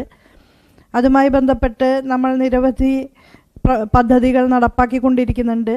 ഇപ്പോൾ ഹോം ഡിപ്പാർട്ട്മെൻറ്റിൻ്റെ ആവശ്യം പരിഗണിച്ചുകൊണ്ട് ഒരു ട്രാൻസിറ്റ് ഹോം തയ്യാറാക്കിക്കൊണ്ടിരിക്കുകയാണ്. ജയിൽ വിമുക്തരായിട്ടുള്ള എന്നാൽ സ്വന്തം നാടുകളിലേക്ക് തിരിച്ചു പോകാൻ പറ്റാത്ത നിലയിലുള്ള ആളുകൾക്കുള്ള താൽക്കാലിക പുനരധിവാസം എന്നുള്ള നിലയിൽ ഈ തടവുകാരുടെ കുട്ടികൾക്കുള്ള തൊഴിൽ പരിശീലനം, വിദ്യാഭ്യാസ സഹായം, വിമോചിതരായവർക്കുള്ള തൊഴിൽ പരിശീലനം, അവരുടെ പൂർണ്ണമായ പുനരധിവാസം തുടങ്ങിയ ചുമതലകളും സാമൂഹ്യനീതി വകുപ്പ് ഇപ്പോൾ നിറവേറ്റി പോരുന്നുണ്ട്. കൂടുതൽ നല്ല നിലയിൽ അവരെയും ഉൾക്കൊണ്ടുപോകാനും അവർക്ക് ഈ ജയിൽവാസത്തിന് ശേഷം കുടുംബജീവിതം ഉൾപ്പെടെ തടസ്സമില്ലാതെ മുന്നോട്ട് കൊണ്ടുപോകുന്നതിനും ഇനിയും നമുക്ക് എന്തെല്ലാം ചെയ്യാൻ കഴിയുമെന്നുള്ള തരത്തിലുള്ള നിർദ്ദേശങ്ങളും ആവശ്യമാണ്. ജയിൽ ജീവിതം സംബന്ധിച്ചും നമ്മളിതിനു മുൻപ് ഈ വിഷയത്തിൽ ഒരു സെമിനാർ നടത്തിയപ്പോൾ എനിക്കതിൽ പങ്കെടുക്കാൻ കഴിഞ്ഞിട്ടുണ്ട്. വിദേശ രാജ്യങ്ങളിലൊക്കെ ഉള്ള രീതിയിലുള്ള കൂടുതൽ സംസ്കൃതമായിട്ടുള്ള ജയിൽ സാഹചര്യങ്ങൾ നമുക്ക് ഇനിയും ഉണ്ടാകേണ്ടതുണ്ട്. വളരെ വ്യത്യാസം വന്നിട്ടുണ്ട് ഇപ്പോൾ, എങ്കിൽ പോലും ഇനിയും ഈ ജയിൽവാസം എന്നുള്ളതിന് കുറേ കൂടി പരിഷ്കൃതമായ രീതിയിലുള്ള ആശയങ്ങൾ വിഭാവനം ചെയ്യപ്പെടേണ്ടതുണ്ട്. നമുക്ക് 2 തുറന്ന ജയിലുകൾ ഇപ്പോൾ ഉണ്ടെന്നാണ് ഞാൻ മനസ്സിലാക്കുന്നത്. അപ്പോൾ അതിൽ നിന്ന് പ്രത്യേകിച്ച് മാനസികമായിട്ടുള്ള പ്രശ്നങ്ങളും സാമൂഹ്യമായ ഒറ്റപ്പെടുത്തലുകളും ഒക്കെ ജയിൽ പുള്ളികളുടെ കുടുംബാംഗങ്ങൾ അനുഭവിക്കുന്നുണ്ട്. ഒരു ചെറിയ ദുർബല നിമിഷത്തിൽ ചെയ്തു പോകുന്ന കുറ്റകൃത്യത്തിൻ്റെ പേരിൽ അകത്തു പോകുന്നവർ ഭീകര കുറ്റവാളികളായിട്ട് പുറത്തു വരുന്ന സ്ഥിതിയാണ് ജയിൽവാസത്തെ സംബന്ധിച്ചിടത്തോളം ഉണ്ടാകുന്നത്. കാരണം കൂടുതൽ ക്രിമിനൽ വാസനകളുള്ള ആളുകൾ അവിടെ ഉണ്ട് എന്നുള്ളത് കൊണ്ട് അവരുമായിട്ടുള്ള ബന്ധം ചിലപ്പോൾ നിർബന്ധിതമായിട്ടുള്ള ചില കാര്യങ്ങളിലേക്ക് ഈ ജയിൽവാസികളെ കൊണ്ടുപോകുന്ന സ്ഥിതിയൊക്കെ ഉണ്ട്. അത്തരം കാര്യങ്ങളിൽ ഒരുപാട് ഇടപെടാൻ നമുക്ക് പരിമിതികളുണ്ട്. എങ്കിലും പരിഷ്കരണ ശ്രമങ്ങൾ എന്നുള്ള രീതിയിലുള്ള നിർദ്ദേശങ്ങൾ ആ വിഷയത്തിലും ഉണ്ടാകണമെന്ന് സൂചിപ്പിക്കുകയാണ്.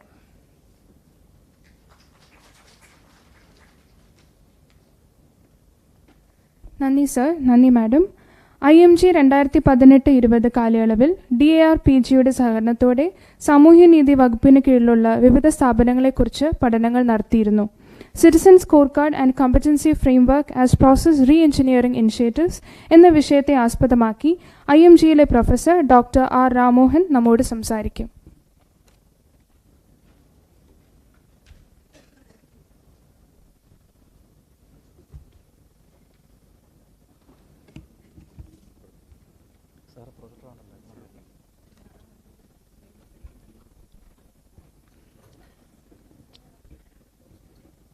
പ്രസൻറ്റേഷൻ വേണം.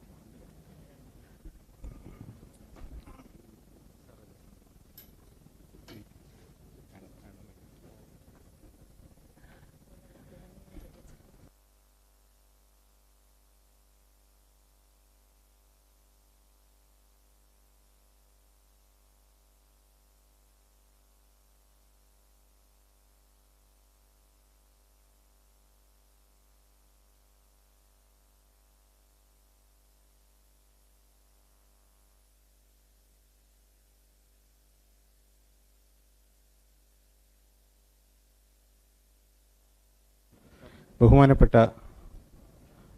സാമൂഹ്യനീതി വകുപ്പ് മന്ത്രി doctor Bindu madam, Shrimati Anjana madam, സദസ്സിലിരിക്കുന്ന ബഹുമാന്യരെ, ഉദ്യോഗസ്ഥ സുഹൃത്തുക്കളെ, പൗരപ്രമുഖരെ, എൻ്റെ ഉദ്ദേശം IMG 2 കാലഘട്ടങ്ങളിലായി, ഈ ലൈറ്റ് ഒന്ന് ചെറുതായിട്ടൊന്ന് ഓഫ് ചെയ്യാമോ? ഞാൻ വലിയൊരു പ്രസൻറ്റേഷന് ശ്രമിക്കുന്നില്ല, കാരണം വളരെ പരിമിതമായ സമയം മാത്രമേ ഉള്ളൂ. വളരെ ബ്രീഫായിട്ട് പറഞ്ഞ് പോവുക എന്നുള്ളത് മാത്രമാണ് ഉദ്ദേശിക്കുന്നത്. 2 പഠനങ്ങൾ സാമൂഹ്യനീതി വകുപ്പുമായി ബന്ധപ്പെട്ട് IMG നടത്തുകയുണ്ടായി. ഒന്ന് 2016-18 കാലയളവിലും ഒന്ന് 2018-2020 കാലയളവിലും. ആദ്യത്തെ 2016-18 കാലയളവിൽ ഈ പ്രോജക്റ്റ് അണ്ടർടേക്ക് ചെയ്യുമ്പോൾ ശ്രീ SM വിജയൻ സാറായിരുന്നു നമ്മുടെ ചീഫ് സെക്രട്ടറി. അദ്ദേഹത്തിൻ്റെ കൂടെ താല്പര്യത്തോടു കൂടിയാണ് ഈ വകുപ്പിനെ തന്നെ മറ്റ് 2 വകുപ്പുകളോടൊപ്പം ചേർന്ന് ഈ പഠനത്തിന് നമ്മൾ തിരഞ്ഞെടുത്തത്. ഈ സാമൂഹ്യനീതി വകുപ്പ് അന്ന് ബൈഫർക്കേറ്റ് ചെയ്യപ്പെടാത്ത ഒരു സാഹചര്യത്തിലാണ് ഈ പഠനം നടത്തപ്പെട്ടത്. അപ്പോൾ ആദ്യത്തെ സ്റ്റഡി എന്ന് പറയുന്നത് കോമ്പറ്റൻസി ഫ്രെയിംവർക്കാണ്. Competency framework for institutions at cutting edge level. ഇതാണ് അതിൻ്റെ ഇംഗ്ലീഷ് ഒരു നാമധേയം. അപ്പോൾ എന്താ